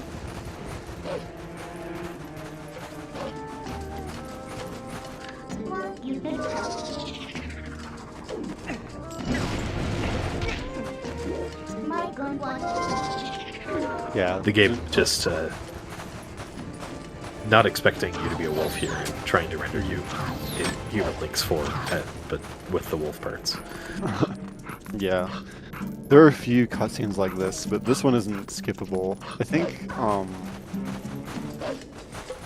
what's another one? Isn't it like the end of MDH is human? Also does that? End of MDH as human does that. If you can get to the Master Sword cutscene as human, oh, yeah. it also does that. Nice. And yeah, taming opponent with the weird camera. If flashing lights, if you did look away, it is now safe to look back.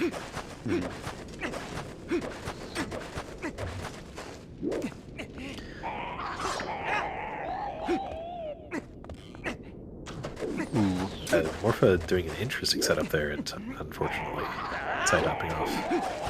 Hopefully it doesn't spawn a Bolden here. Should be okay. You know about looking away. That works. Yeah, we want to avoid getting hit by the fire arrow there, and just do an LJ over to this platform over here to skip the entirety of Bolden Camp.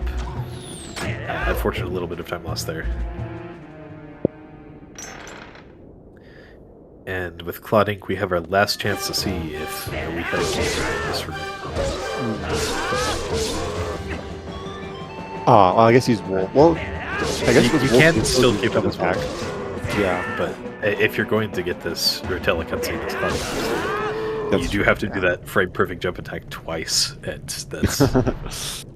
Yeah. I have seen it done before. It's very rare. Oh yeah, damn. I guess do you go for that in glitchless? I go for that in glitchless, yes. Nice. Yeah. I don't know if it's actually faster. I just like the minimap not being updated. Yeah.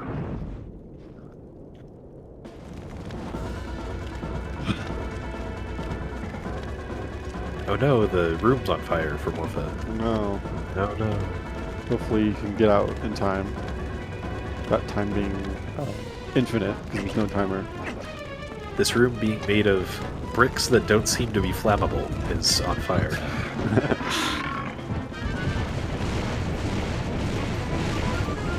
It's kind of impressive. I know. See, KB just like sprayed gasoline everywhere before the fight started.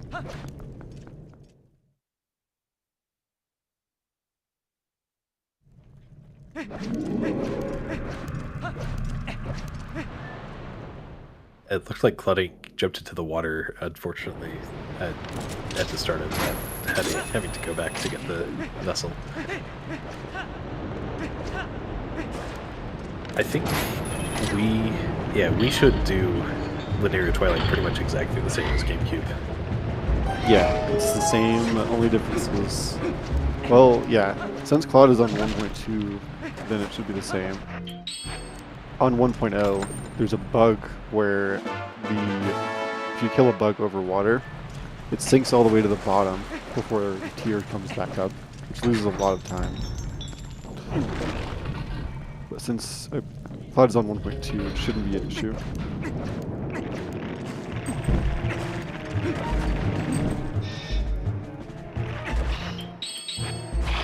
It's pretty rare to see someone running on 1.2, but it is probably more common to find in the wilds than 1.0. Yeah. You know, for sure. It's really nice that TPW is pretty cheap. Unfortunately, getting bad luck with the Shadow Piece. Like, you can get a Wii copy for $10, $15 most of the time, and GameCube goes for significantly more expensive. Yeah. And it's been nice to see the Wii community grow over the last couple of years. Oh yeah, it's been great.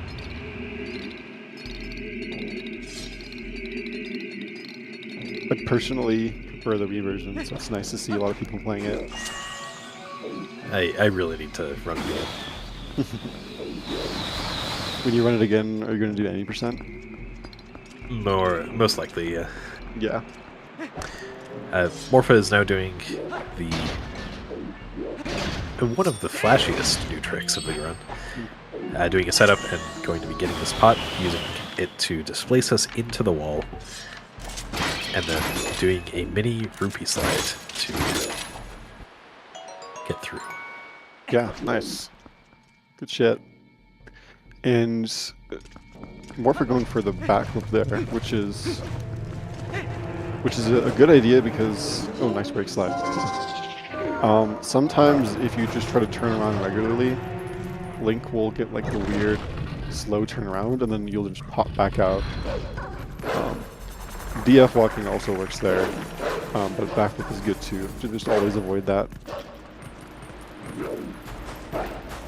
Having done the full length rupee slide of that several times, I'm always a little afraid of analog glitch, and I don't think it's actually something that you need to worry about, but yeah, the backflip is definitely safe, and there are several methods that are safe. Yeah. Yeah, I think for the DF walk, I think I'd do analog glitch, and then just keep holding it up. Yeah.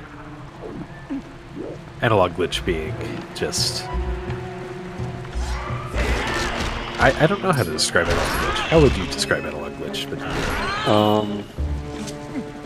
Some people also call it angle locking. Basically, if you hold a direction and if you hold a direction relative to Link, and yeah, I guess I don't really have a good way of describing it. Just like the game preserves the angle from a previous camera angle. Yeah, if the stick is unchanged from where it is, and then the camera changes, without the control stick being changed, it just locks your angle to wherever it was originally. Even if we don't have the words to describe it, I know that it was the second glitch that was found in The Legend of Zelda Twilight Princess. At least that was mentioned on the SDA boards in 2006. Was the first one the bridge clip? Yeah, first one was bridge clip. Nice. I thought the second one was gate clip, but I think you're right. Gate clip was found pretty early. It's true. Yeah.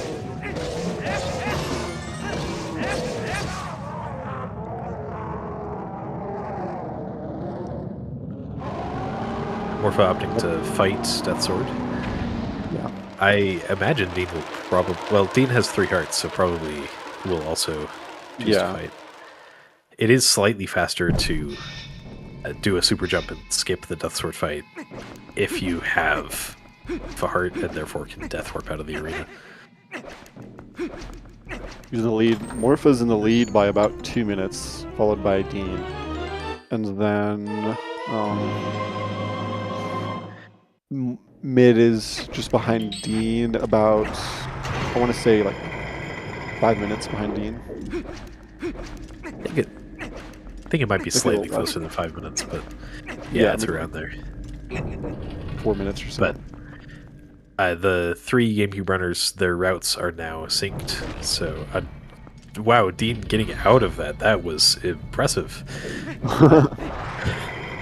Very good break slide there. Well, Dean's going to lose a little bit of time for the cannon because he's on French. Yeah, it'll be about 17 seconds there. Morpha, notably having 299 rupees, will need to get 1 more before the next dungeon. Oh yeah, did he get the backups out of... I didn't catch it. Yeah. I assume that it's best to just grab the blue rupee on the way to Stallard, but that's still a little out of the way. Yeah, he's probably going to do that. I imagine we'll see... We won't see Claude doing Stellar Skip, because you can't do that on Wii, at least not yet. We'll see Morpha doing it. I believe we'll see Dean doing it, and I think Mid might be doing it. I'm not exactly sure for Mid. Mid's next split is not Stallard Skip, so I assume not. Okay. Yeah, it's true. Dean doing the ball and chain strat, that's sort of nice. Was that the 2-cycle ball and chain strat? Yeah. Yeah. Interesting. The optimal fight is like hitting with the ball and chain 5 times and then doing some combos. I've actually think never the- won that. Slash strat the Morpha did, just doing 3 hits over and over again until you beat it, is not that much slower. It's probably faster than the 2-cycle ball and chain, right? I think so, yeah. Yeah.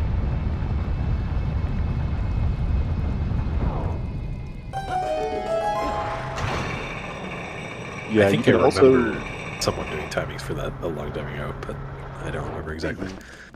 Yeah, the fastest way to do that is to skip Death Sword altogether. But neither of them were on low health, so it wasn't very convenient to do so because they would have had to damage down to Death Warp.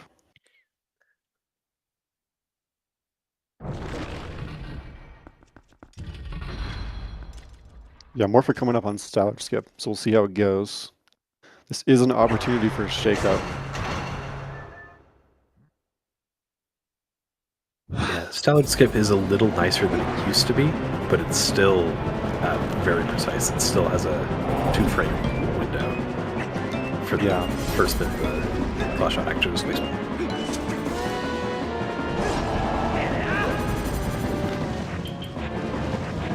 Good setup so far.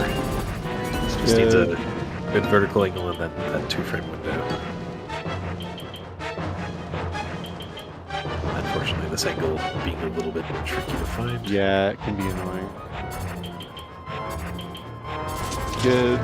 Just gonna wait another cycle. Smart. Nice. Looks, yeah, that's good. Yep. But now it just needs to do another displacement clip to get through the wall. Yeah, I think we'll avoid the flame here. And Dean, unfortunately, getting hit by the spinners there, needing to do this. Hopefully this works out. Ah.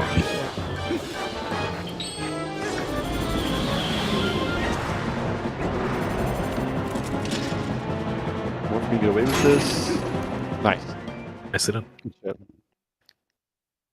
Yeah, it took an extra attempt to get through, but overall, a pretty good Stallard Skip. Mm-hmm. I mean, anything first try is a pretty good Stallard Skip in my book. Claude, unfortunately getting the middle of the screen thing, but recovering it. Nice.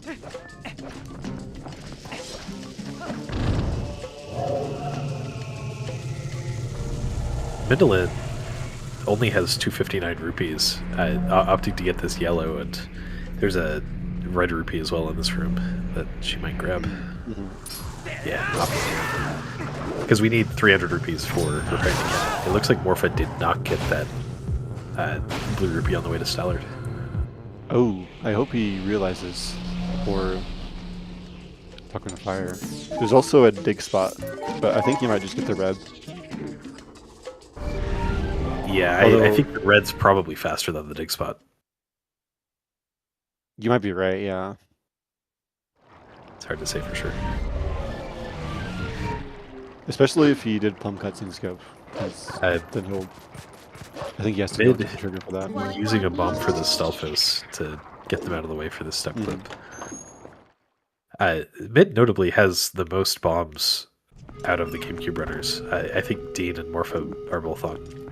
Nah, Morpha has 14. Morpha got he extra bombs. Yeah, I don't know how much Dean has. I didn't check. Yeah. Fighting Derek.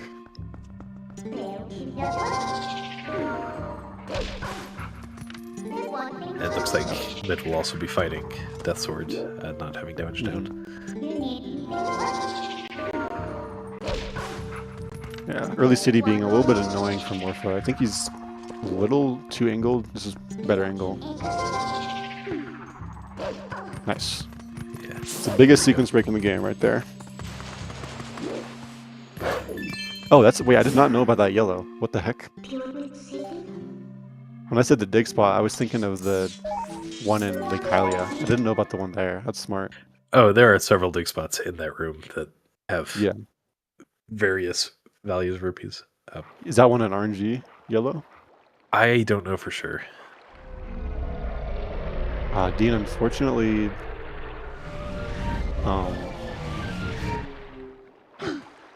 getting the variation or the fail case where Joseph goes to the middle.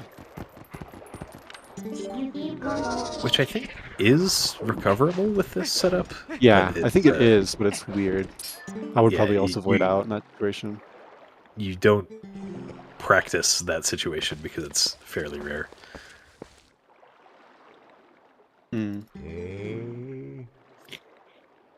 But sometimes in green. Oh, okay. Smart. So it's probably a 1/3 chance.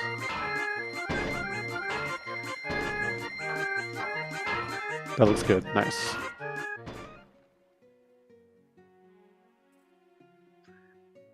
Probably gonna have to ring Stellard here. Unfortunately, Stellard is like out of range, but yeah, just give it. Always annoying that happens. Bad angle.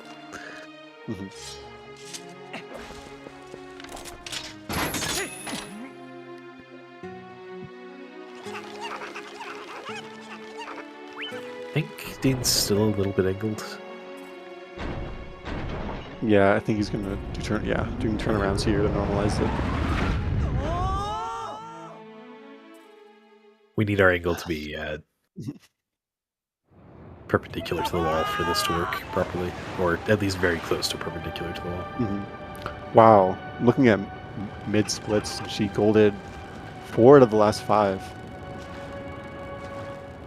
Yeah, catching up to her PB.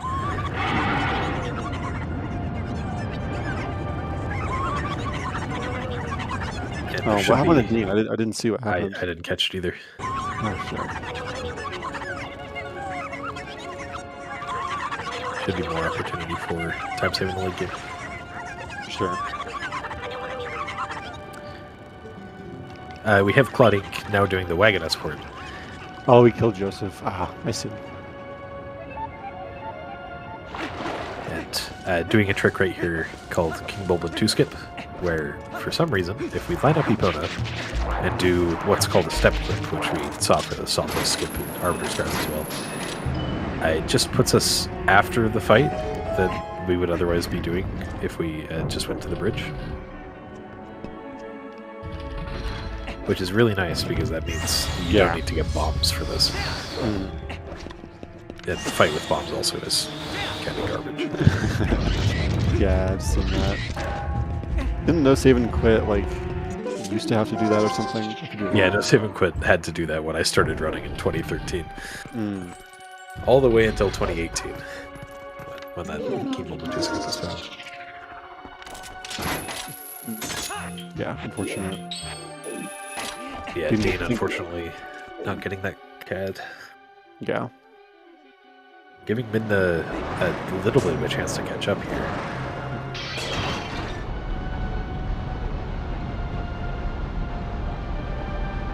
So, I don't know which displacement clip setup is, but he will work with the CAD, but we'll need to get a heart for if he does the backflip slash. Ooh. Dog turning the wrong way. That sucks. I hate when that happens.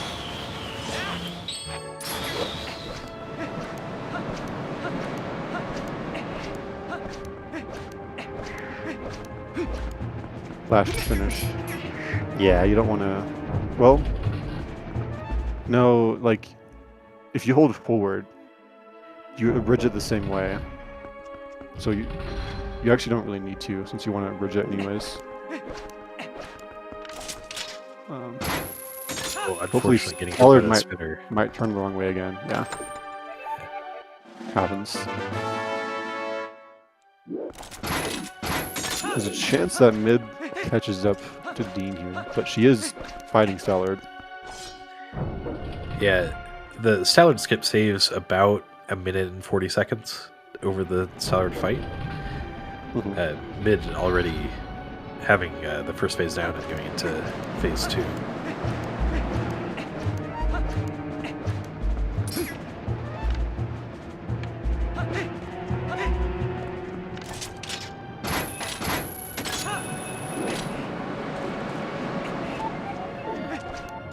Oh, for those slashes, yeah. Don't want bridges.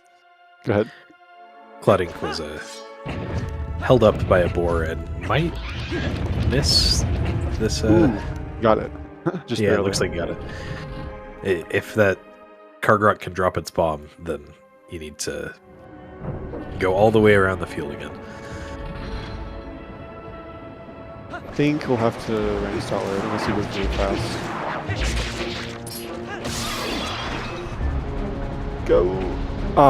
Yeah, he had to go pretty fast there because Stellar's breath is coming.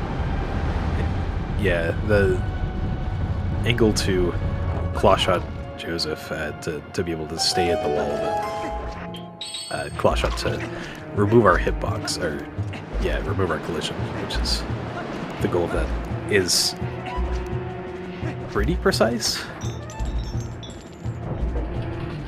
Yeah.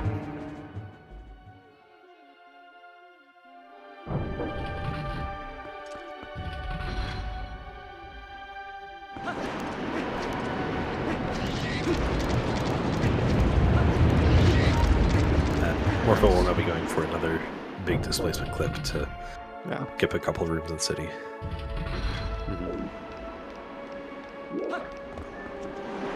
He goes, interesting, he goes to this one.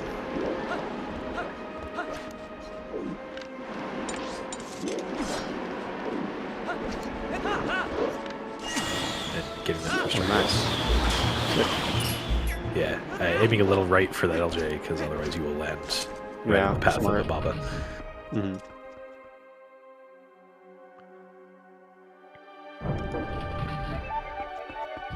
Yeah, dealing with Stellar's breath can be really annoying for Stellar Skip.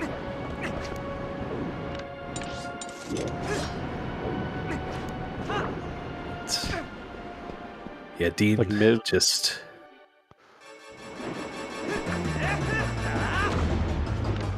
having a hard time with the timing for that spinner. Yeah, needs to get another hurt. And yeah, mid getting out of the Stellar fight and passing Dean Machine. Yeah, so a lot of run left to go, so it'll be interesting to see. The angle vortex. Yeah, it's really annoying because there's something about these turnarounds, like I don't know if it's being next to a wall, but it feels like they don't work as well as regular turnarounds.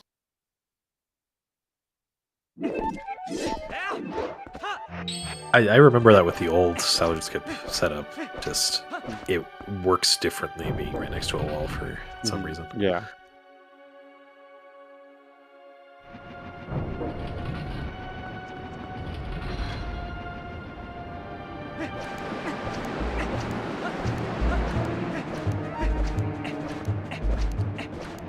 I think that one was just late. It worked.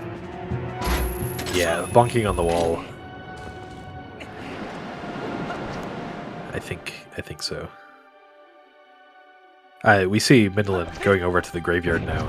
This is because the King Bolden 1 trigger she hit it earlier, so we need to go in the back entrance to the well instead of going through the sanctuary, because otherwise it will try to get us back into that fight.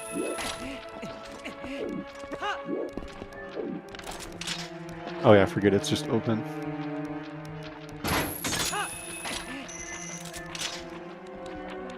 Dean passed Stellar now, so looks like mid is about what, like a minute ahead or so? Yeah, around that. Having to go around to the graveyard did not help. Yeah. Morpho got pot warp, and as he tried to roll, he just picked up a pot right as it warped. Dean's late games tend to be pretty good, so it should still be a pretty close race overall. Oh yeah, Dean does have to do the French cannon thing, which will cost a little bit of time.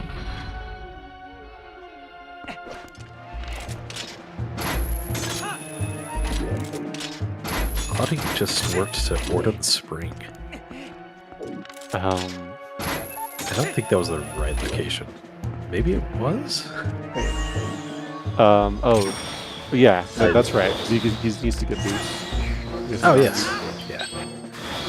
Hopefully, I wasn't expecting that to be right after bombs for some reason. Yeah, it's. I think you can. There's a few different orders you can do them. Hopefully, Clouding doesn't enter the vote trigger as Wolf, because I've lost a run to that before. I think there might be a place to transform in. I Those looked pretty houses, hard, but but I it's- couldn't. Yeah, there might be. Essentially, if you enter that as Wolf, you just continuously void out for the fight, and you can't leave.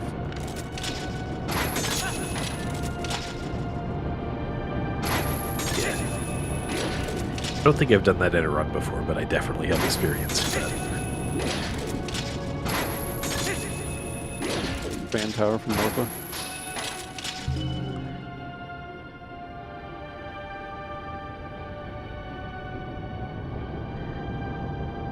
Morpha right around 9.5 minutes ahead of Bindle.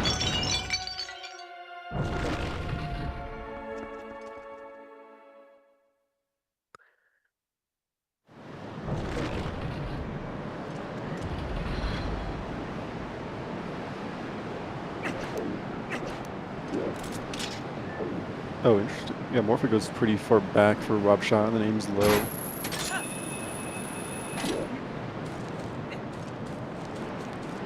Works. If mid has a clean last few dungeons, there definitely is a chance of PB here. Looks yeah, like she'd have to gold so. quite a bit, but But it's she's been definitely golding possible. like nearly 5 splits in a row, so it's possible.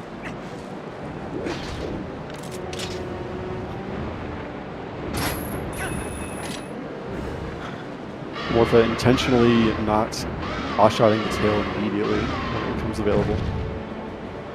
That's called cool game.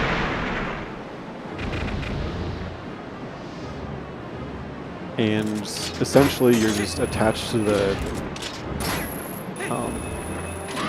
you're permanently attached to the tail the whole time. You can't get off. And it looks pretty funny because Argok like flies around the outdoors. And you're attached the whole time, but it is a soft lock.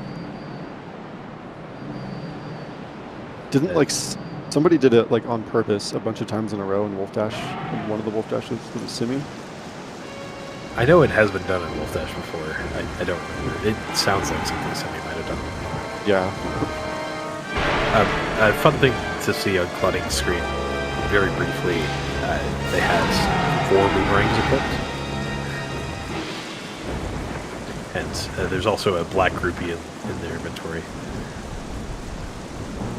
Which, yeah, you can see the 3 boomerangs equipped now.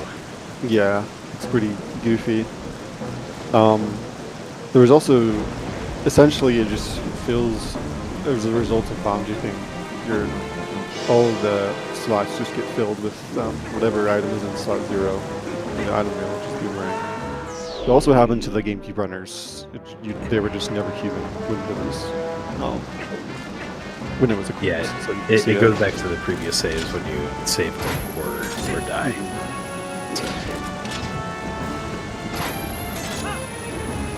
Or beat a dungeon, I think. So I imagine Clouding will maybe get water bombs. I don't know if they'll need to do that or and then, Yeah, I think they do, end up yeah. with just normal bombs after Morpheal.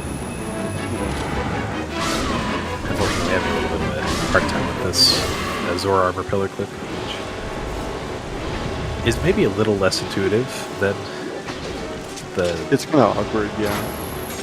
Hero's Tunic Pillar clip we saw Midland do earlier. I find it to be easier, but I am in the minority there from what I understand. Where you find, like, ZA. I find Zora Armor Pillar clip to be easier than I strongly prefer with Zora Armor than without. Oh, yeah, I do. Oh, yeah, I think Clouding is on the that's why we screw them home menu resetting. Because there's no reset on the console.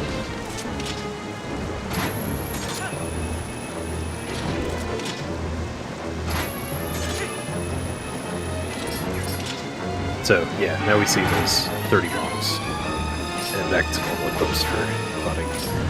Just Wait, because that's a crazy backup. I didn't know you could upgrade. That's cool. I think he missed the LJ, but then apparently you can just LJ again when you respawn. Without having to get down. Didn't know that. Yeah, Dean's a pretty experienced player, so it's always nice to when I watch someone and I learn a bunch of things.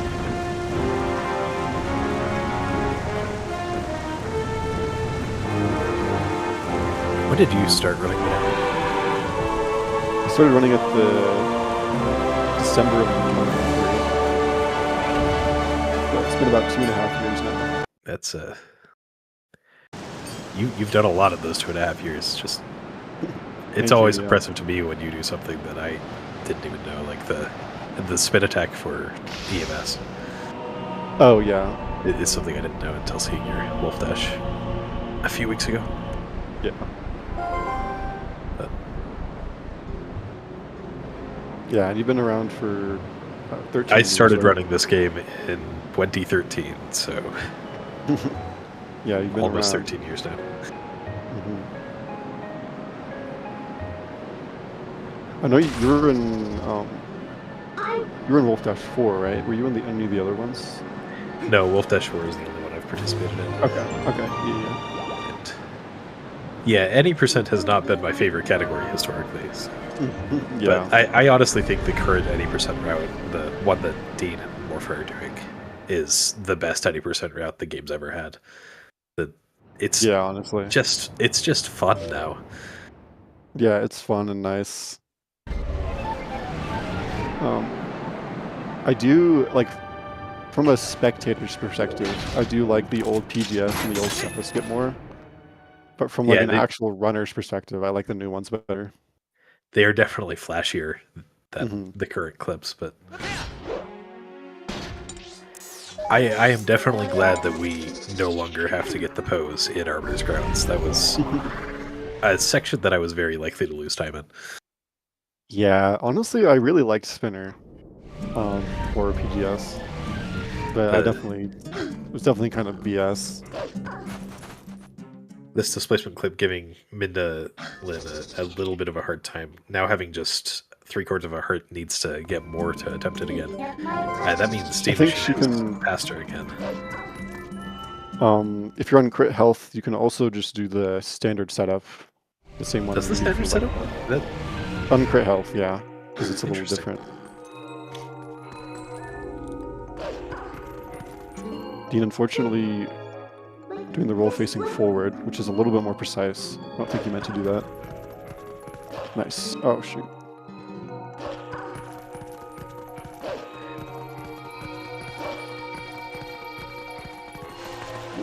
I don't know what it is. I feel like this displacement clip is just a little bit more precise than usual, even though it is exactly the same precision. Yeah, it's kind of weird. But Dean getting through and now Tower Alphas. Nice. And Mid now having another chance at it. As we've seen, if you just do a roll stab, you will just fall and void out. So need a semi-precise jump slash after the clip, Nice. which Midna got there to get through. Yeah, Mid is past it now as well. Keep going for the angle buffer setup for Ruffle Skip. I'm pretty sure pretty much everybody does that except for Beast, right? I don't see many people manually aiming these. Yeah, I think that's true. I didn't even know Beast didn't do the angle buffer. Yeah. But that angle buffer was pretty new in Wolfdash 4. I think it was found by Wabi, I think, in 2024. Right. And very nice to have.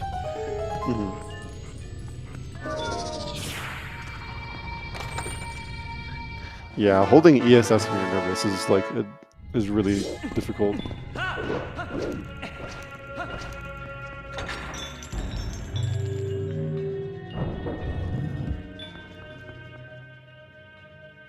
Yeah, for our alpha skip and no save and quit, which obviously is another category. Oh, shoot.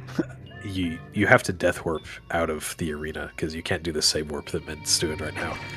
And so the air alpha skip is even more precise. The normal setup doesn't work. And I finally had enough and found a different buffer setup to get through that. Because Nice. yeah, as Dean's saying, the nerves just they get to you. So if you don't end up dying to your Alphas, is it like just undead?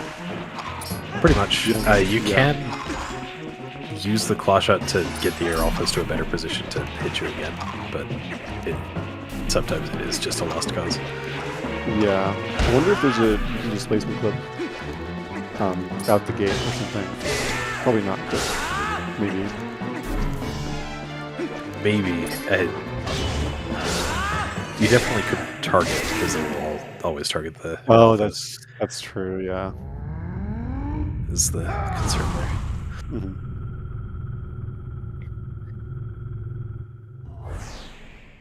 I see Clodding doing a displacement clip to get through this gate to the Deku Toad because they didn't do the early boss flags, early monkeys earlier. Mhm.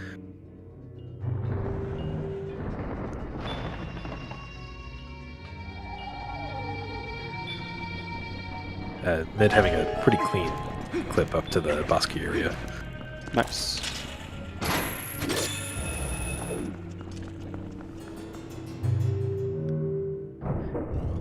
Dean opting for the left side, LJ. Oh, unfortunate. I don't actually know how that failed. Mid getting crowded by these Helmosaurs. That's oh wow! I have never this seen is- it this bad. What do you even Wow. do in this situation? I guess that would shield them. Oh my god. Getting out of there with half a heart. Hopefully, we'll be able to avoid the fall damage here. Jeez. Wow. Yeah. And yeah, these all okay. Nice. No. Head point. Oh no. It is possible to avoid the fall damage if you land an auto roll on the stairs, but Mid spotting in the bottom area, not having to go through that again. Yeah, I have never seen that before. With the, like, I've gotten trapped by that, but I haven't gotten trapped by both of them like that badly. Yeah, it didn't look like there was any way that Mid could have rolled out of there. Maybe a side hop could have worked. I don't know. Maybe. Maybe like them shielding them because then they get recoiled when you shield. Yeah, maybe.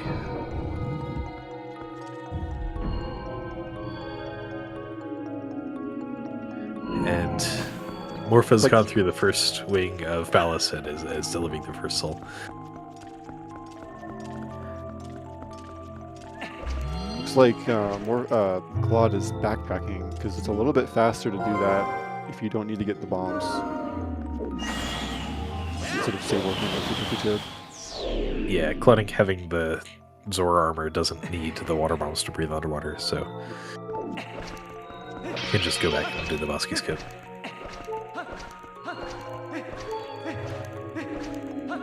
Oh, looks like Morpha must have failed the LJA. Morpha giving a little spoiler in chat. Yeah, these pots can have hearts. It's just an RNG thing, though. Yeah, hopefully Stupid Room doesn't give him too much trouble. Clotting opting for this claw shot setup here. Yeah, looks good. So once we go down here, there's another layer of water that if we intersect it, we get warped up to it, and then we can hit the load from there. Nice. And Claude was... Ooh, no, Stupid Room. Just missing the platform. This is why we call it Stupid Room. Yep.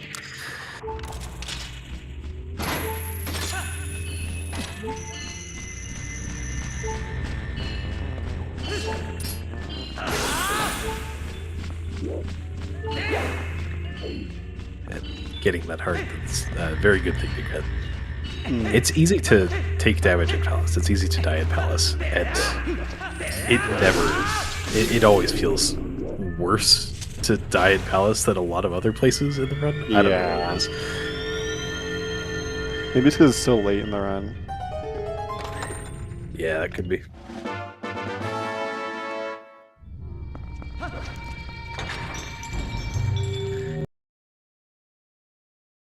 Dean and Mid both in the Argrok fight. Dean just entering the second phase and Mid the first.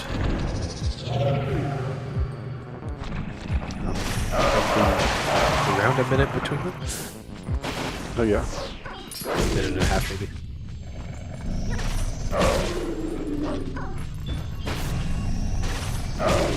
Yeah, this is pretty long. I think it's about a minute, sounds right. Oh, interesting Morphoghost for this medallion. That is interesting. I think it's a little slower because Link has to turn more. But it works. Might be slightly closer or something. Wait, that would be crazy. That would have been a crazy spin Yeah. shot.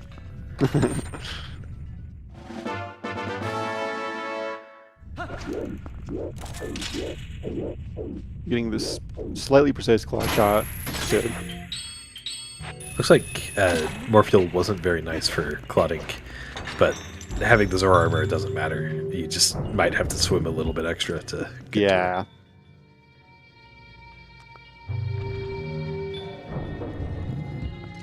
And you can do the eye thing with their armor, right? Where you claw shot it before the cutscene. You can do that. It theoretically saves a second, but Yeah. it rarely actually does. Yeah.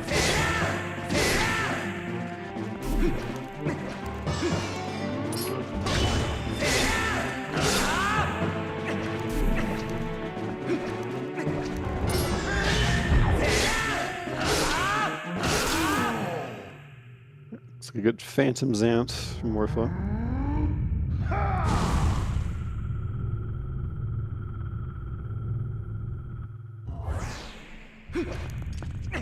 Pretty much just have to listen. That's one of the only places where having stereo audio is important for TP.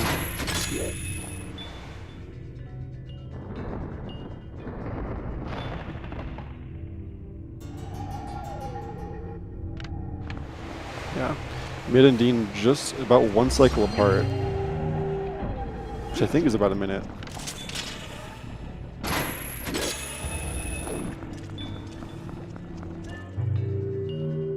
Yeah, it should be. Yeah.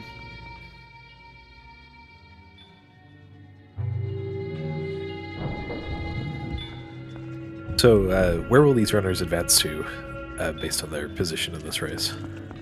So the top two, so basically for these pools, the top two players will advance to the main bracket, and the bottom two will advance to the redemption bracket. But since we have 4 runners for this race, we'll only have bottom 1 going to the redemption bracket, and then the third place will be going into a last chance pool. And essentially, we'll have a last chance pool where the upper half of the runners get to go to the main bracket from there. That'll be interesting. Kind of a little high stakes race there. Yeah, and hopefully we'll be getting those races done in the next week. Yeah. And then we'll get into the proper We'll get into the bracket after that, yep. Already have the first last chance. We split it into 2 just to make it slightly easier to schedule. The first last chance should be Friday, I believe. And then once this race happens, we'll be able to determine who is in the other last chance pool. Then hopefully we can get that scheduled soon.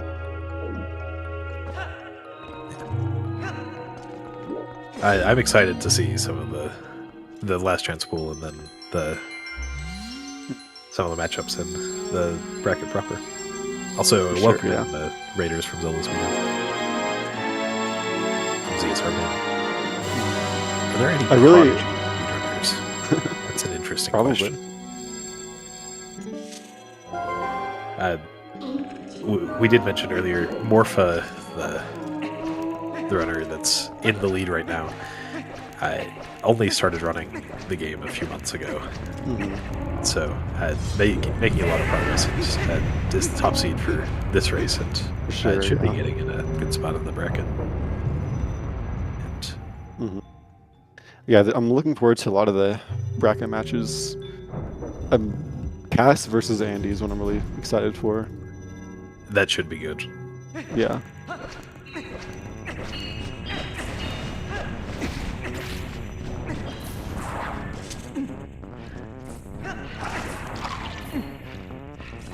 You see Morpha throwing the souls in here, which is hard to do on GameCube. But there is actually a way to.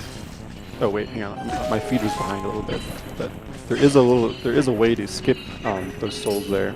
If you target a piece and then have it come to you and then go to the wall and then get automatically transformed by the mist, since you can't transform normally.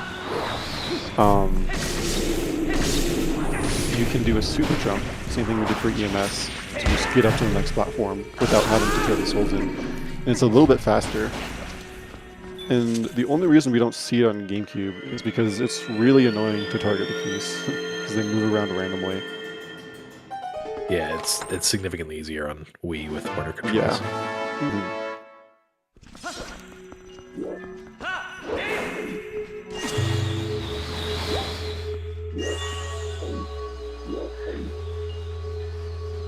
Morpha has only 2 small keys left in Palace of Twilight. In the next 2 rooms. And then, how many small keys in Hyrule was it? 2? 2, there are 3. Okay.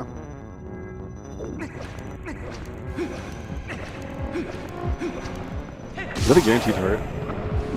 That Dean just got? Didn't know that. It might be RNG, I'm not sure. Which It was right before, it was on the right before Phantom Xanax 1. I think it's an RNG. Ah, I see. So there are pots in the sides of the Phantom Xanta arenas that are guaranteed Yeah. hearts. That's true. They're out of the way a little bit more, so it's rare to see anyone go for it. Yeah. Unfortunately, the Karg's kind of getting in the way there for Morpha, so he couldn't do the LJ. Although, not a big deal, because that one only stays like a second.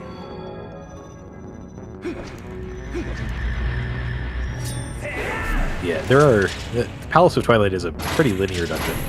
There are 7 small keys, and we need all of them. Yeah. There are just a few LJs that can save a little bit of time. None of them save a ton.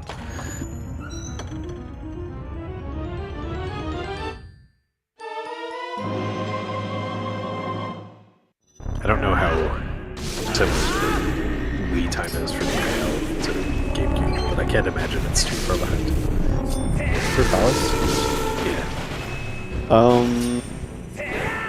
I think it's a little bit slower. The main thing isn't, I mean, there's the LJs, but it's also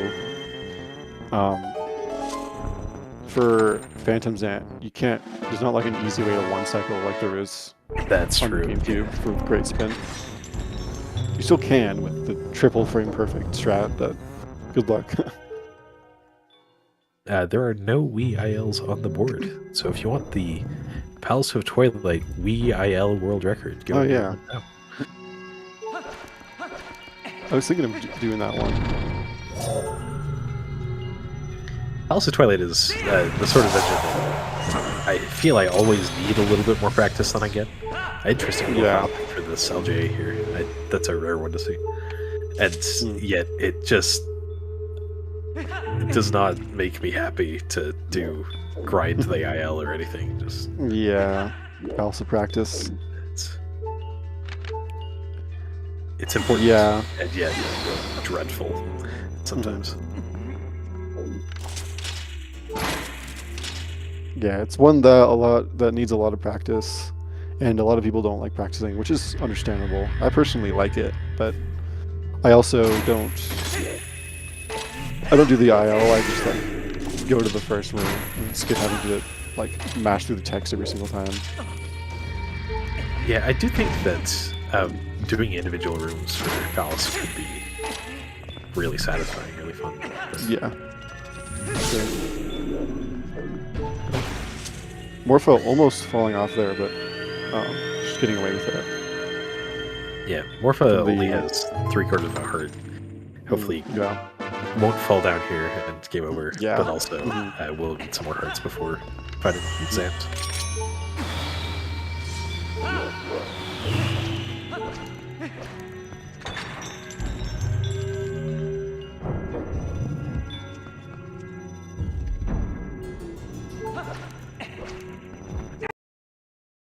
And we'll see Botting going to Arbiters first instead of Snow Peak. And that is so, well, that's so we can get the booster shunt. It will also allow us to do slightly easier bomb boosts with the spinner. Yeah, the routes are fairly similar time-wise anyway, right? Like going to Arbiters over Snow Peak first, yeah. Like For the Wii, biggest difference yeah. is just Assuming not you having have them all in map chain going to Arbiters grids. Yeah, that's the big thing because you have to take the boars to get to get past the fences. But there is a way where you can just be Wolf and clip past the first gate. It's pretty finicky, but it is possible. Yeah, it's something you see in TASs. I think I've seen it in 1 or 2 runs ever. Yeah, it's pretty rare. I think if you start a minute charge, it's a little bit easier.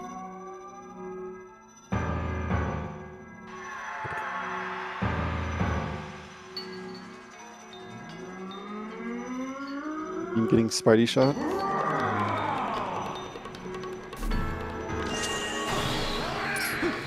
Don't talk to Spidey.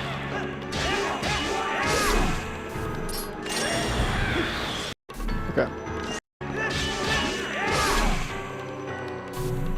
Luckily, Claudine didn't agree to take the play by foul light. Definitely done that before. Protecting fire.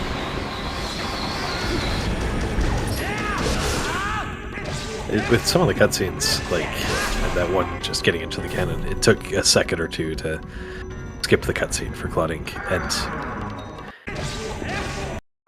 that's partially due to just some finickiness with the Wii version, where if you are shaking the Wii remote at all, it will not let you skip a cutscene for no apparent reason.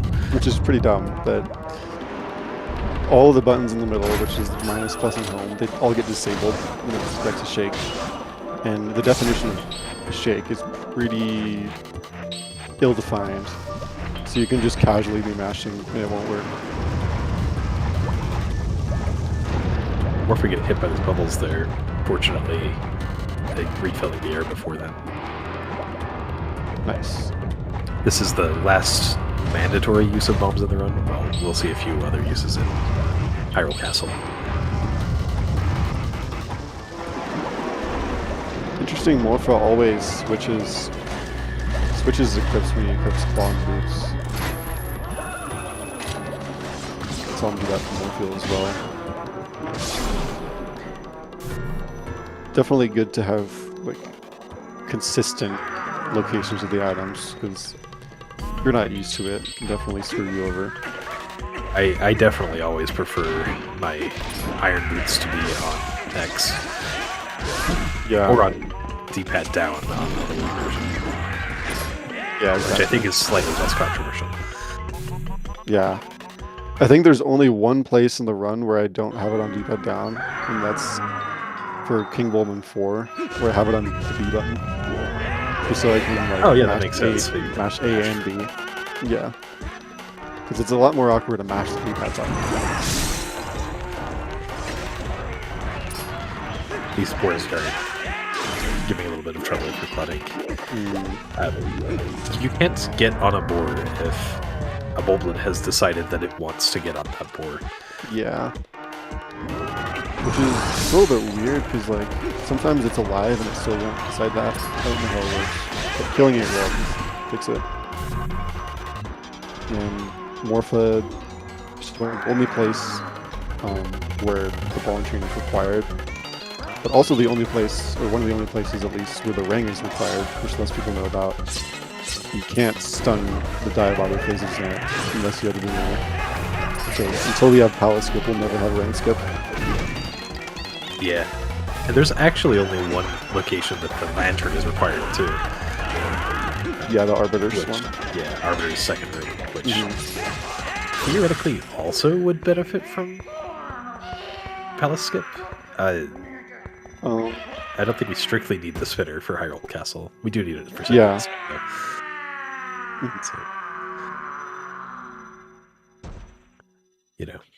Yeah, I used to wonder like how that was the only required use of Lantern and not the second room of Forest Temple, but is it an Ending Blow Moon Boots? The Skulltula? How do you skip the Lantern? That might work. You can also just use the Claw Shot if you can get over to Oh, yeah, that's right. like Bitterly. Mm-hmm.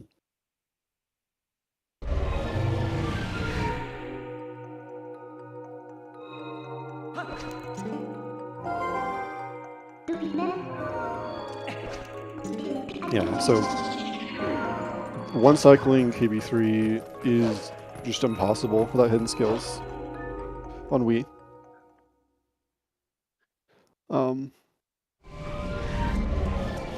If you see the glitchless tasks, even that one doesn't one cycle it, but is still possible to get a pretty quick 2-cycle.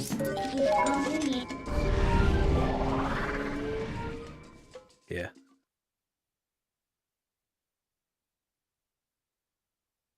Dean opting to buffer the LJs, which is smart. Sometimes the ring just doesn't go out of bounds, and then you can't get an LJ, and that just happens sometimes.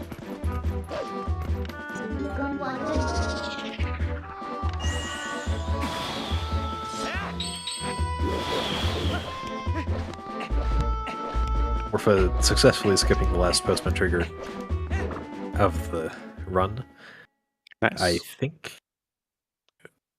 we saw Midland hit a postman trigger. I think Claudink being on 1.2 would have had to hit the postman trigger on the way to Eldon. Yeah, no way I know of to skip that on 1.2. But on 1.0, even though we can't do LGAs, the postman triggers are smaller, so you can just jump attack over them.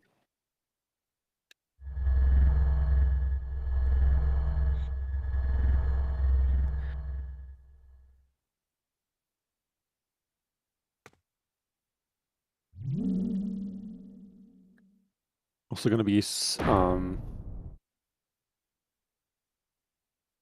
LJ to East Wing Palace. I don't know. I didn't see.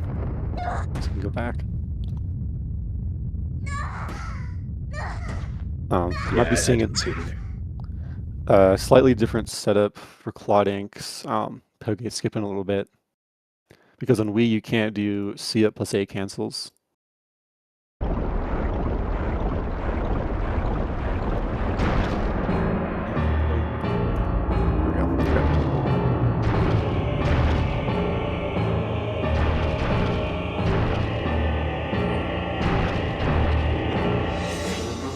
I'm just being a little bit annoying. At least we don't have to do Po 1C anymore. Although I'm really annoying for that. Yeah, they were. Yeah. Sometimes you just get screwed. Like you get hit in midair during the LGA. There's just nothing you can do. Ooh, Dean getting sniped midair. Mid, just a room behind Dean. Yeah, pretty close. In Zelda territory. Zelda shake-up territory.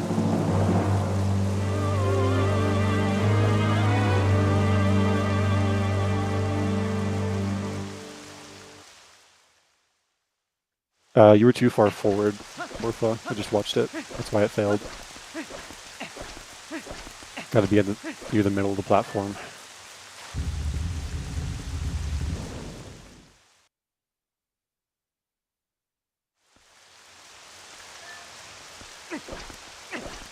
Yeah, mid not opting to do this LJ, which is smart because this one is another one that barely saves time.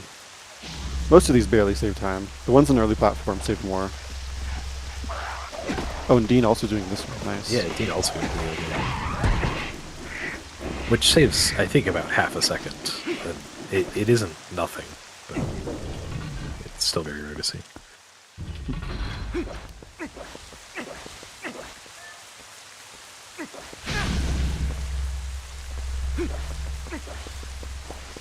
Oh wait, that's crazy. Is that a guaranteed hurt? Oh, it's a fairy. I had no idea about that one. It's crazy. I thought that was a rupee, to be honest. Wait, maybe it's RNG? I don't know. Maybe.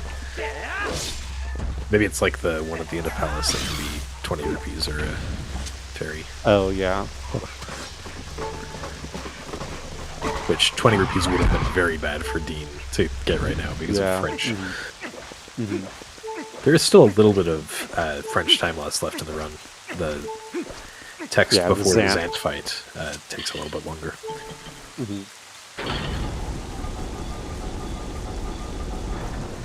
It's good for Clauding here. He's gonna have to drop sword and do a side hop here. Yeah, unfortunate. I think he actually was in the scene. He just side hopped to the sure.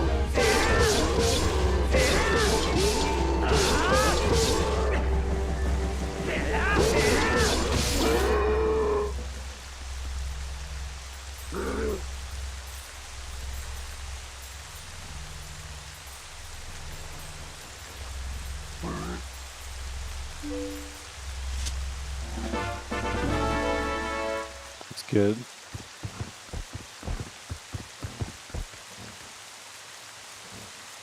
Yeah, it's a little I think. Let's see if more. Is it the pod that pushes you out? Yeah, you have to start out before it pushes you. Yeah, because of those CF cancels. That makes sense. Morpha not getting the backflip. Still opting to save warp there.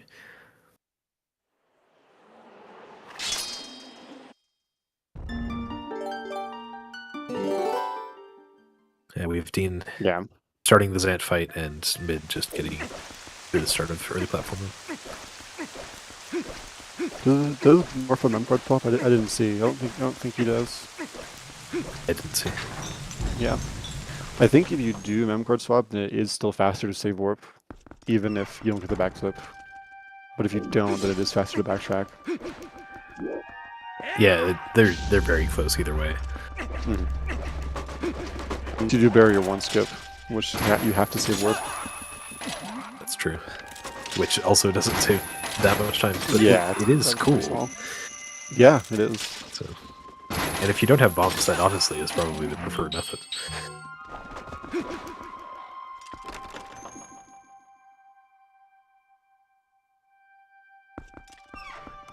There's a fast way of doing that one, but it kind of requires a specific nosh in the sense that, like, you're down right. I'm pretty sure it needs to be more down than down right. It can't be perfect down right. Interesting. Yeah.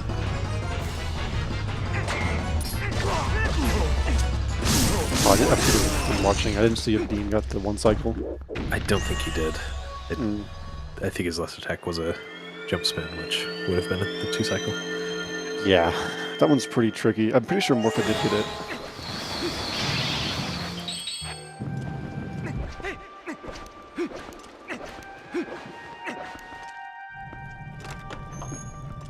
How many bombs? Okay, yeah, I guess. Okay, Dean did get the backup then. Wasn't sure if he did. Yeah, which was the correct choice. Yeah.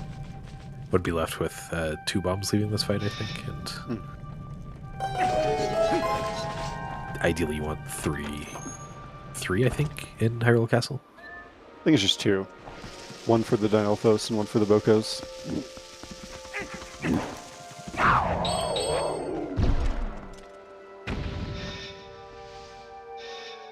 Rankings, well, in the tournament as a whole, we're still determining the seeding. which doing it through pools. So how they place in this pool determined their seating in either the main bracket or redemption bracket. Then you got to do the last chance pools. If you meant like the race, current rankings are Morpha is in the lead, and then Dean is about 10 minutes behind, I want to say. And then mid is about 2 minutes behind Dean. Just still fairly close. That's not going to be just Zelda at that point. Yeah. We need a little bit more to shake that up again.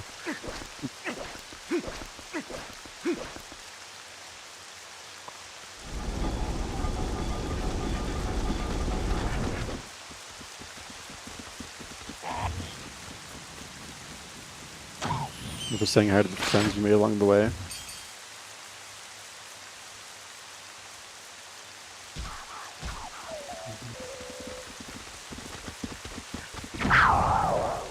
I guess if it's any item I could have in real life. I guess the Ordon bazooka, pretty sick.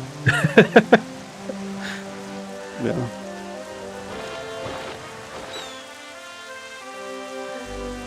I'm sure it has sufficient safety features. Actually, it does look proper. Mm-hmm. Yeah, it doesn't look like ragtag or anything. Yeah, it looks well made. I wonder if it's like, if it was a real item, if it would be better than bomb arrows.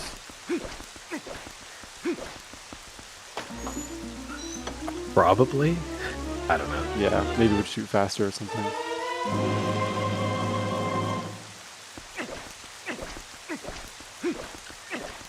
Dean now done with Zant, and we'll be heading to Iroh Castle to join Morpha. Midland has just a few phases left of Zant. And Cloudink still having a little bit of a hard time with the skip. Yeah, it's a little bit weird when we decided to do it differently for the pot drop. Do the side hop.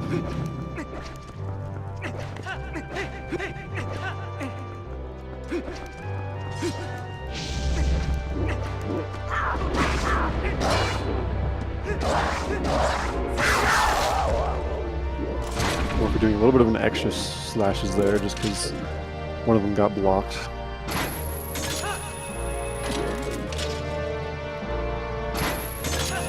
Good.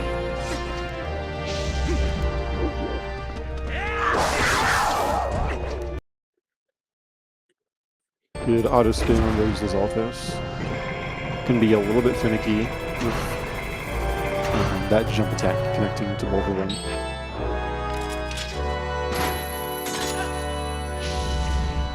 Dean not getting Postman skip. So Right. we've seen the Postman on 3 of our 4 runners.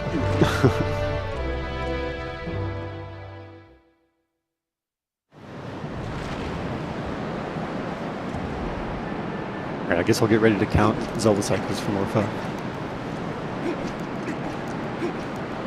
Yeah, fewest cycles possible is 7. And any time Zelda could use a ball, it's a 70% chance that she will.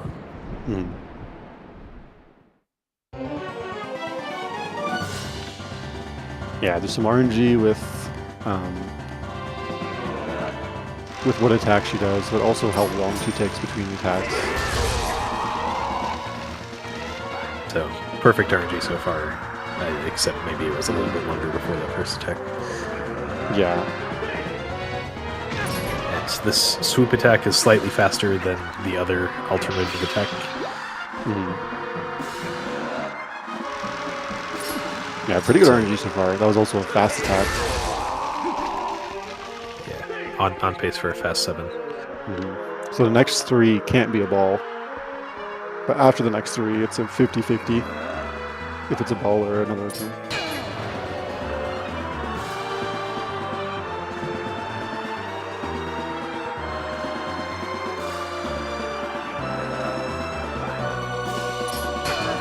That was a little bit of a longer delay. Yeah. Nice. So if If Morpha gets a ball here, it's a perfect Zelda. Also, I think Morpha's timer's paused. I don't know if he realizes. Oh, never mind. He was swooping. Another swoop, so that's at least Minimum 8. 8. Yeah.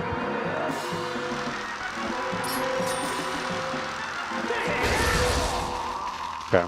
So no triangles, 8 cycle. If Morpha doesn't know, you can right-click your splits, go to Control, unpause, and there's also a button to undo all pauses. Doesn't the time usually go gray on a pause? I don't know if that's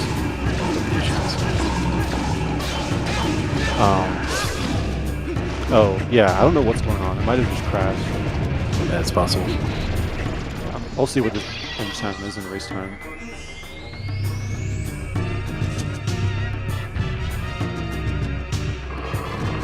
Oh, I think it fixed. Okay.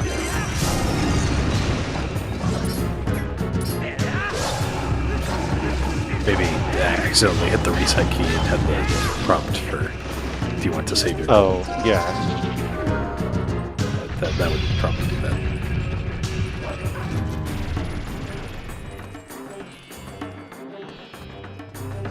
Dean using a bomb to clear barrier 1. Oh, freezes on Obia. Interesting.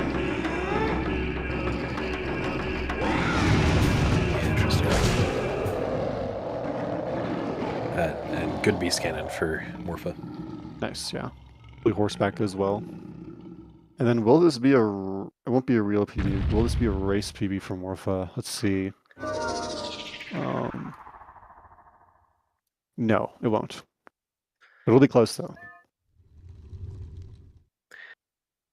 Again, very impressive to see the progress in the last few months for Morpha. Mm-hmm. Oh, yeah, for sure. Already developing into a good contender for this Wolfdash tournament. Mm-hmm.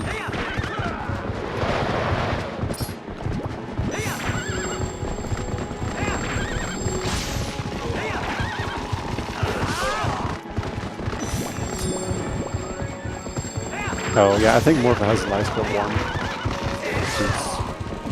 It's the only option if you're not in the base. Budget version of life split that can't get into life split. Pepo G.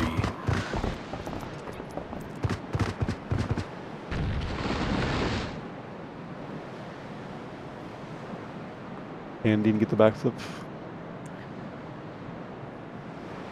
Just missed it.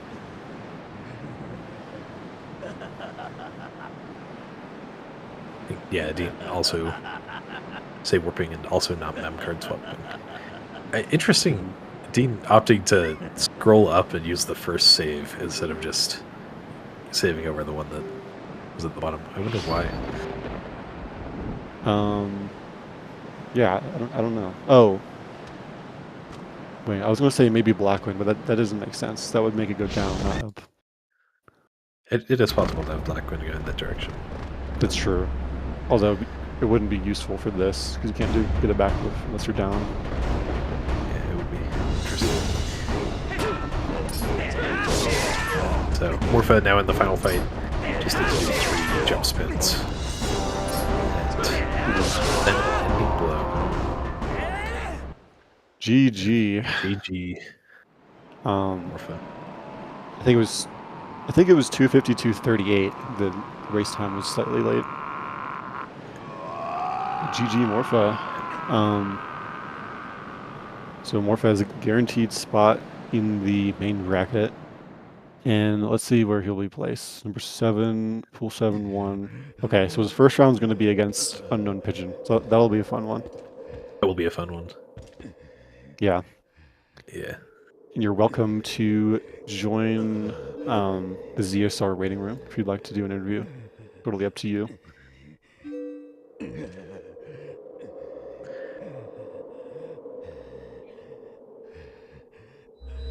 Against Pigeon.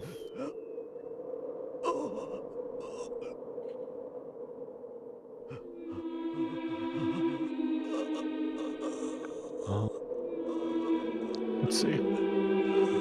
Dean almost didn't get onto the stairs for that boomerang puzzle. Oh shoot, yeah. We've Uh, we've seen it before of getting Mhm. some sort of clip into that stair. Yeah, Fortunately, that not pretty happening. late. Mhm. Yeah. Looks like Morpho won't be doing interview. So yeah, GG's in your race. Thanks for playing.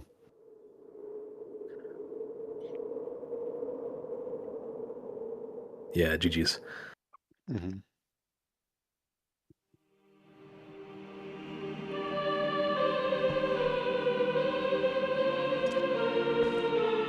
Maybe Mid could get the backflip here.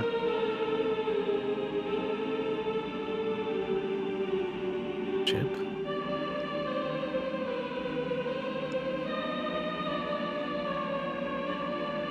Let's see. Aralphos fight for Dean. Just missed it. Good Aralphos RNG for Dean. Nice. Nice.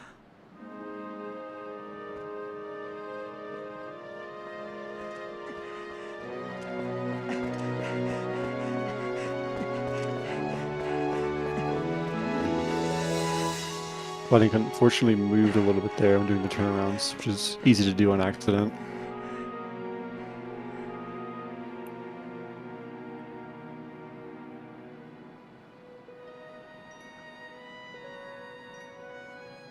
Did Mid also get the backup bombs? I can't remember. I don't think she needed them. Just yeah, she has 4 bombs, which is kind of a lot. But yeah, I think that makes sense. She got a 2-bomb wheel. I actually had 2-bomb eel and Nice.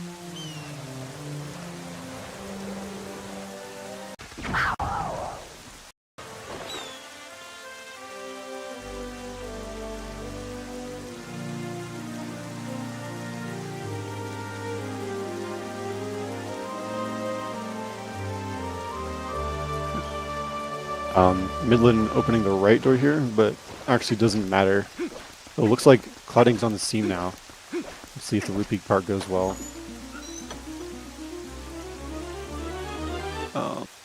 Oh, well, my feed just skipped ahead, so I think he must have failed it. Clipped out, yeah. Ah, unfortunate. Yeah, very unfortunate. Yeah, that's the thing about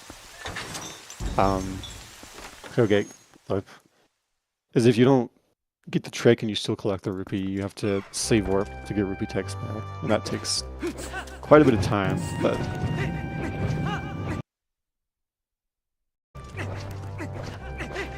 oh, I never thought of like going over here.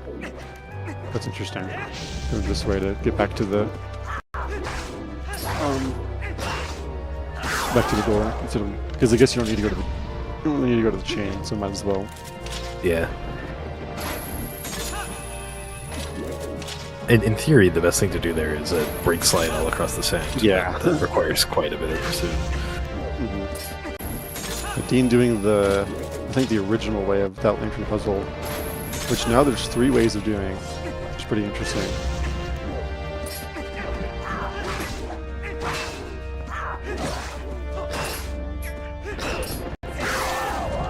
Or sorry, that was Mitt. Sorry, not Dean.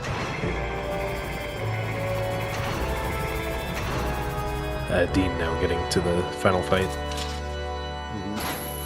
Had 8 cycles for Morpha. Maybe we'll see a 7 for Dean. Yeah.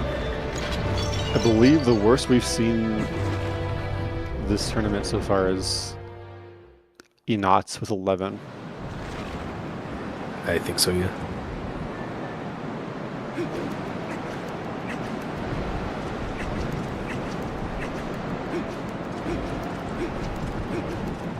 The Aralpha's not being quite so nice for, but yeah.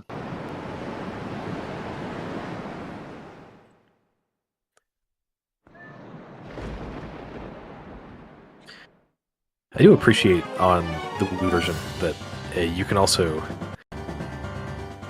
drop things by just switching your equips. So it's nice, yeah.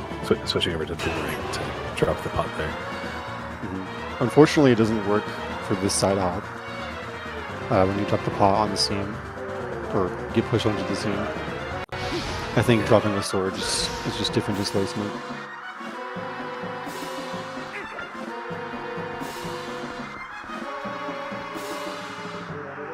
Yeah, it's pretty nice. I think, okay, 1 triangle, two triangles. Wow, minimum 9 already.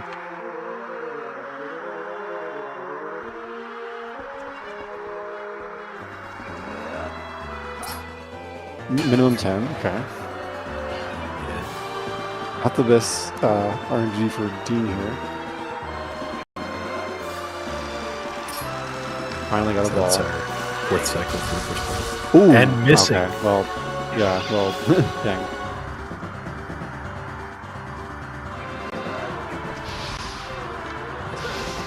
Yeah. 5. Yeah, still count the cycles, but now it isn't counted for worse Zelda. Give us a ball.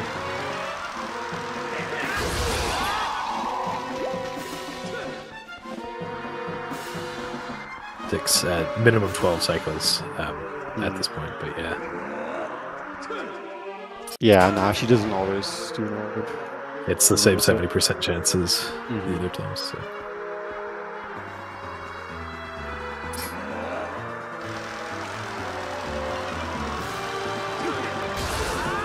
Ooh, yeah, accidentally. That's something that can happen if you, because you want to get that spin out early when you can attack throughout the spins. But if you do it too early, you accidentally side hop. I think that's 8 so far. With 4 cycles left. It's almost enough for mid to catch up. Yeah. I think it's just Definitely a little too long. Yeah, unless horseback or beast cannon goes back for Dean and mid nails it.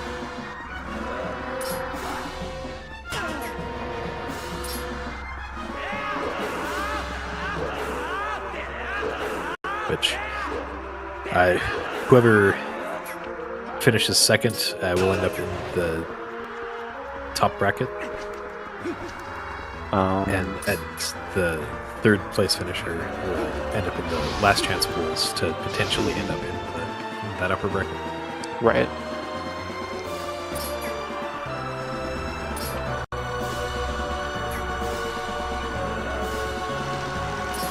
Did it 12?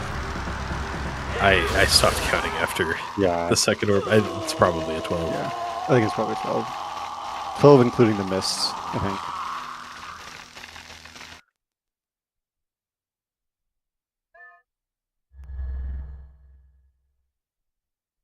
So mid now only around a minute and a half-ish behind Dean.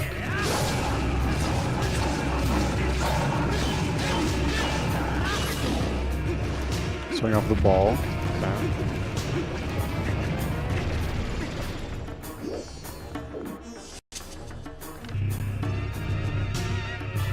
That was the first attack, right? Yes. Yes. Good. Getting a triangle, so not a perfect Zelda already. Yeah. That still has a chance for 7. I think we did have one perfect Zelda, pretty sure.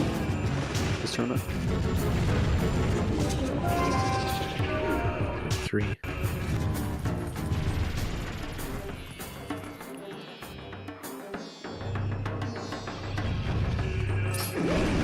Roll. Also, good C up in there because the triangle is really laggy. C upping away reduces lag.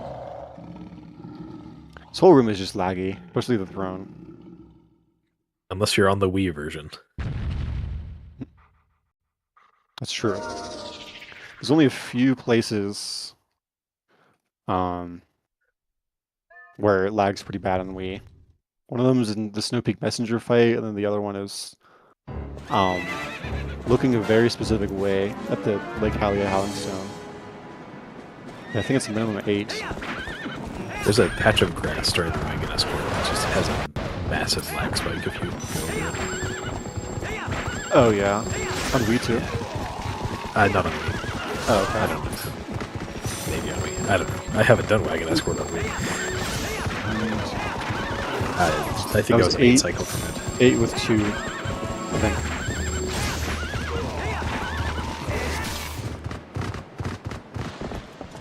decent horseback for Dean. I should be able to finish off pretty quickly. Nice. And yeah, clodding now through the bow gate. Sick. Took an unfortunately large amount of time, but still able to go through the rest of the dungeon. Not able to do Stallard Skip because the claw shot L slide doesn't work, but able to do the other things in this dungeon.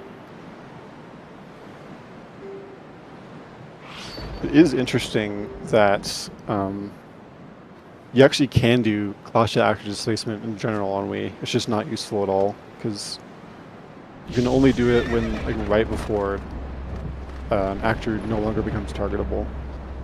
So we can, like the example in City, we can hit one of those little cylinder things and claw it right as it despawns, or right as it starts falling and you can't target it anymore.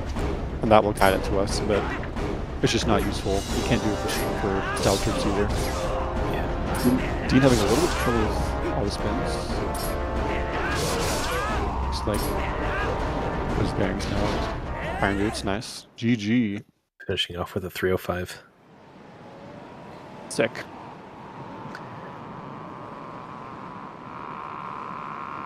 GG's Dean. You're welcome to join the ZSR waiting room if you'd like to interview.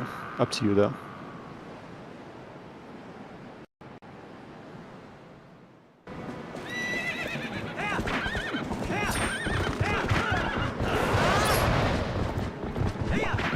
Okay. I was worried that pathing might cause Ganon to do a weird pattern, but it looks like it's fine. Unfortunate. Clodding also fighting Deathsword. So we saw 4 fights and no skips for Deathsword.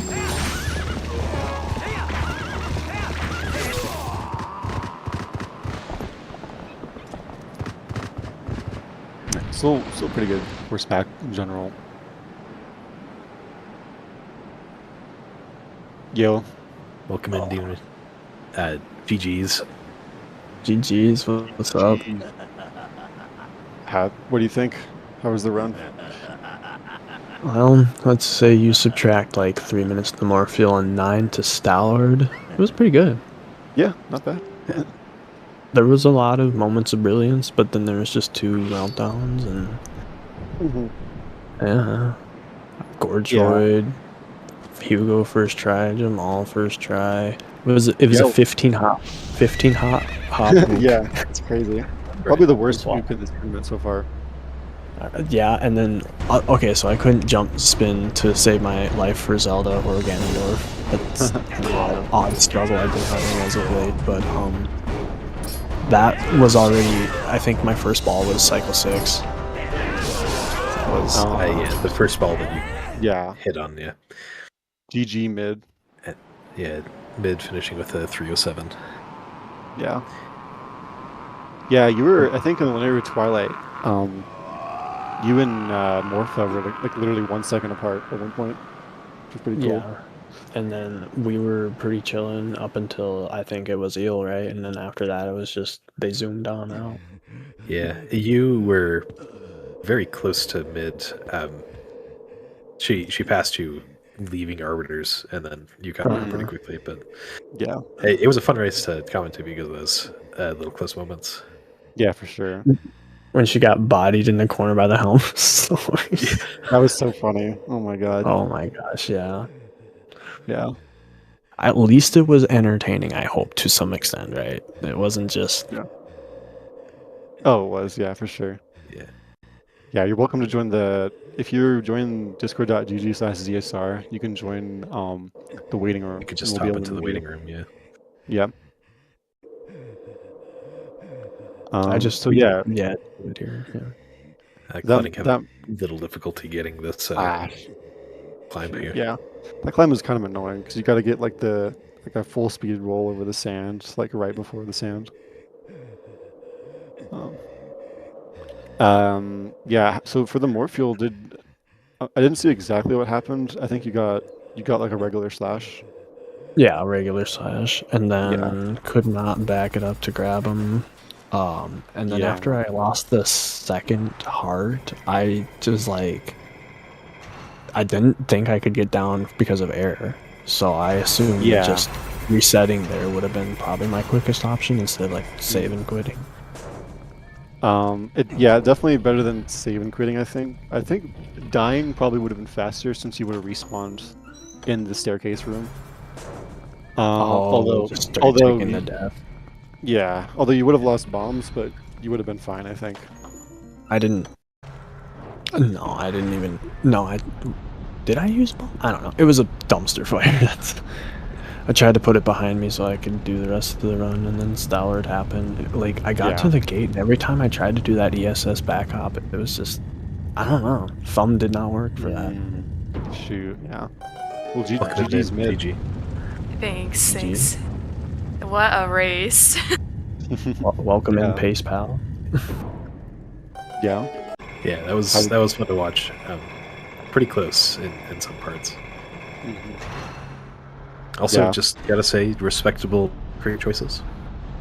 Mint chocolate chip and vanilla. Good flavors. Oh yeah. Thank you. Vanilla is the basis of all other ice cream, so it's technically the best. That is true. Yeah, I didn't think. I never thought of it that way, but can't argue. I mean, I can argue that it's not the best flavor, but I can't argue with the base argument. So if any flavor you like assumes you like vanilla to some extent. That's yeah. Yeah. It's all cream, sugar, and freezing. What did you think? Mid? How's your run? Oh man, I was laughing because I hit the trigger in KB3 and I was like, wait, so me and Dean were talking in the VC. Yeah. I'm like, wait, Dean, what do I do? And I'm like, I'm going to the basement. I'm like sitting in there. I'm like, I don't know what the fuck to do. And like, yeah. I gave her directions for like when you're doing enter city, right? Right. Yeah. Like going into the basement through well, and then she's like, oh. No, but it was a solid run because I caught Dean and like an AG. We were like had a kind of close race again. So that was sick.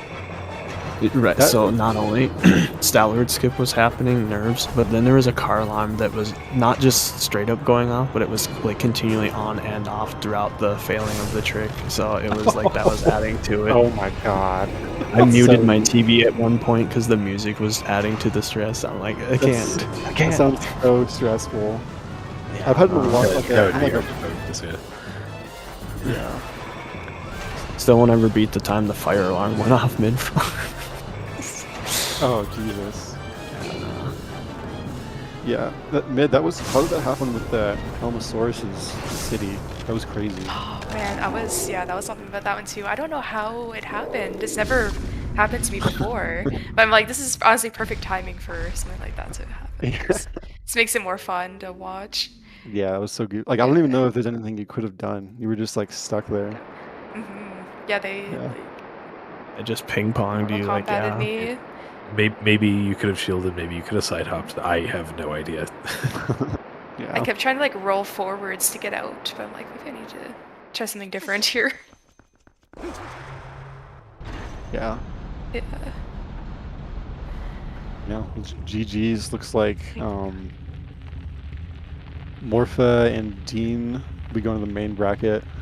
Who's Dean's first match? Looks like Dean is going to Pool 7 number 2. Okay, so Dean will play someone from Last Chance Pool. And then we'll play, the winner of that will play Marco. Looks like Mid is going into the Last Chance Pool A. That'll be cool to see. That'll be excited for those. With spicy juice, cake, Barumi, and Mid. Oh, that'll be fun.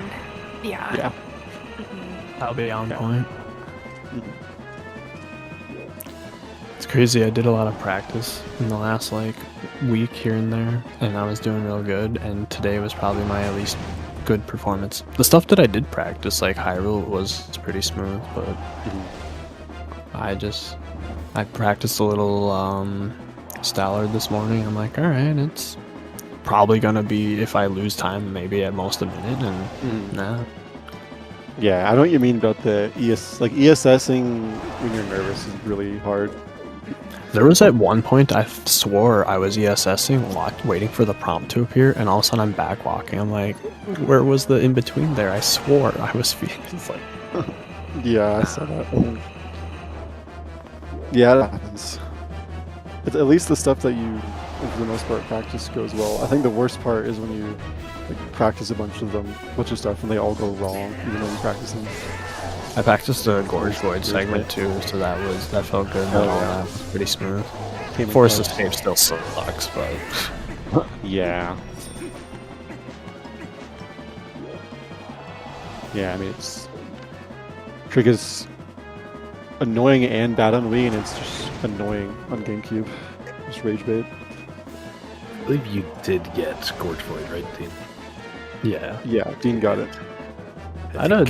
Other than Bolt or Gate was rough, and 15 hop ook, and then I voided at the first thing on our first framer for Forest Pit. But other than that, like early game up to Elden was pretty decent. Yeah, nice. Like I Bo didn't was go for beat the card both of you, I clip. think. My mashing wasn't that good either at a certain point. There was a few points where I was like, yeah, I should have cycled that, but I didn't. I don't know. I was using my Wavebird because I used that for bit, because it's just shut the controller off, hold D-pad and A, and then turn it back on. No unplug, no other stuff. And Oh. I never remembered the switch back until after Hugo. Shoot.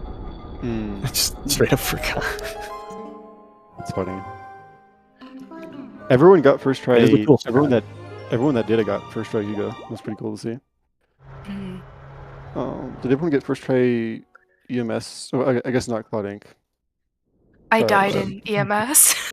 Oh yeah, yeah. 'cause you got the triple bad swing. I forgot. Yeah. That's That was unfortunate. Yeah. But no one dying to entering lake beds, either pillar clip or ELH. True. That's nice. I had a Dude, really I- scuffed setup on Yeah, I saw that. ALH. Did you It know that was works, gonna work? I've done that a few times. It's almost 1-to-1. If you just mess it up, you just do it the other way. That's crazy. I saw you doing that, and I thought you were just like improvising and hoping it would No, it work. wasn't intentional to do that because I messed up the ESS tops again. Right, but you knew it was gonna work after you messed it up, and you still did the side hops, right? I was fairly confident. It was not for Yeah. certain, but I was confident that Yeah, that's- like upper 80-90%. Yeah, it's really interesting because like I thought that just completely messed up the setup, but I guess it doesn't. So If you do 2 side hops, 1 side roll or 1 forward roll, and then another side, like from there it works fine. But I didn't. I guess I didn't know because I did 1 side hop, 1 roll, and then the 3 more side hops, 2 rolls. yeah, I don't know, man. I really halfway. I was running with the bomb. I'm like, maybe I should just go do the other ledge backup thing. Nah, full send. It worked. Yeah. Probably what I would have done, but now that I know that, I guess I'll do what you did. I would definitely maybe go, mess with the different combinations of like side hops and rolls just to see like which works maybe and which doesn't. Would be the proper Might be way a of good idea. testing that. Yeah.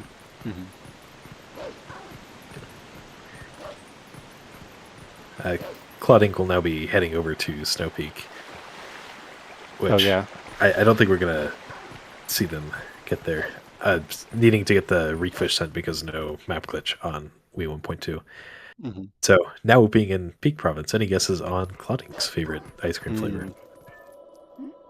I haven't looked at the It's sheet like- yet, so I can still guess. I was about to say like peanut butter cup maybe, moose tracks, something Moose Tracks delicate. is so good. Goes hard. Cloud Ink? What Cloud Ink like? Cookie Um, dough. Cookies and cream. I feel like Cloud Ink would like cookies and cream. Yeah, I don't know. I could see that. Like pumpkin spice. That sounds really good. There I was don't an think I've had apple Pumpkin ice. an apple crisps ice cream at the grocery store around the fall time that goes absolutely hard. That It's does got sound like really oats good. and stuff in there, and oh yeah, That sounds delicious. I'm so hungry right now. I know, me too. I'm actually thinking I gotta hop out because it's after a run, my nerves and everything, stress. I'm like, I could eat a whole horse right now. Like, Yeah. Yeah. crazy. Hmm. I'm gonna go get ice cream now that you guys are talking about it. I have ice cream too. I might have to. What have we done? I do think we're going to rate out. So, Yeah. what is that favorite ice cream flavor before we do The that? favorite ice cream for Claude Inc. is. I'm not holding for suspense. I'm actually looking for it. Drum roll, please. Okay, this is 3 sentences long. Oh, Wow. All right, Claude Inc.'s favorite ice cream is generally whatever is Moose Tracks like. Specific brands can have variations on the Moose Tracks formula that are extra good. For example, my freezer is usually stocked with sea salt caramel peanut butter. Huh. So I was right, wasn't I? I said like Moose Tracks and peanut butter. Yeah, Yeah, that. something, and I said in a variation of that too. Wow, no, man, Yeah, good guess. I'm on point at least for something Just like today. Yeah. Well, anyways, I think we're gonna won't hold you guys too long. I'm gonna raid out to Claude here. We can finish their run. But yeah, GG's guys. Thanks for playing. GG's. Yeah, thanks for the race. It was fun to watch, and thanks to Thanks for Trez commentating. for the restream. Yeah, thank you guys. Of course, thank you all so much for watching. Big shout outs to Damja and to Anorakis for doing comms. And of course to all 4 racers. As mentioned, we're gonna raid over to Cloning to watch the rest of this amazing Wii run. And that's it for now. So thank you all so much for watching. And see you soon. Thank you. Thank you.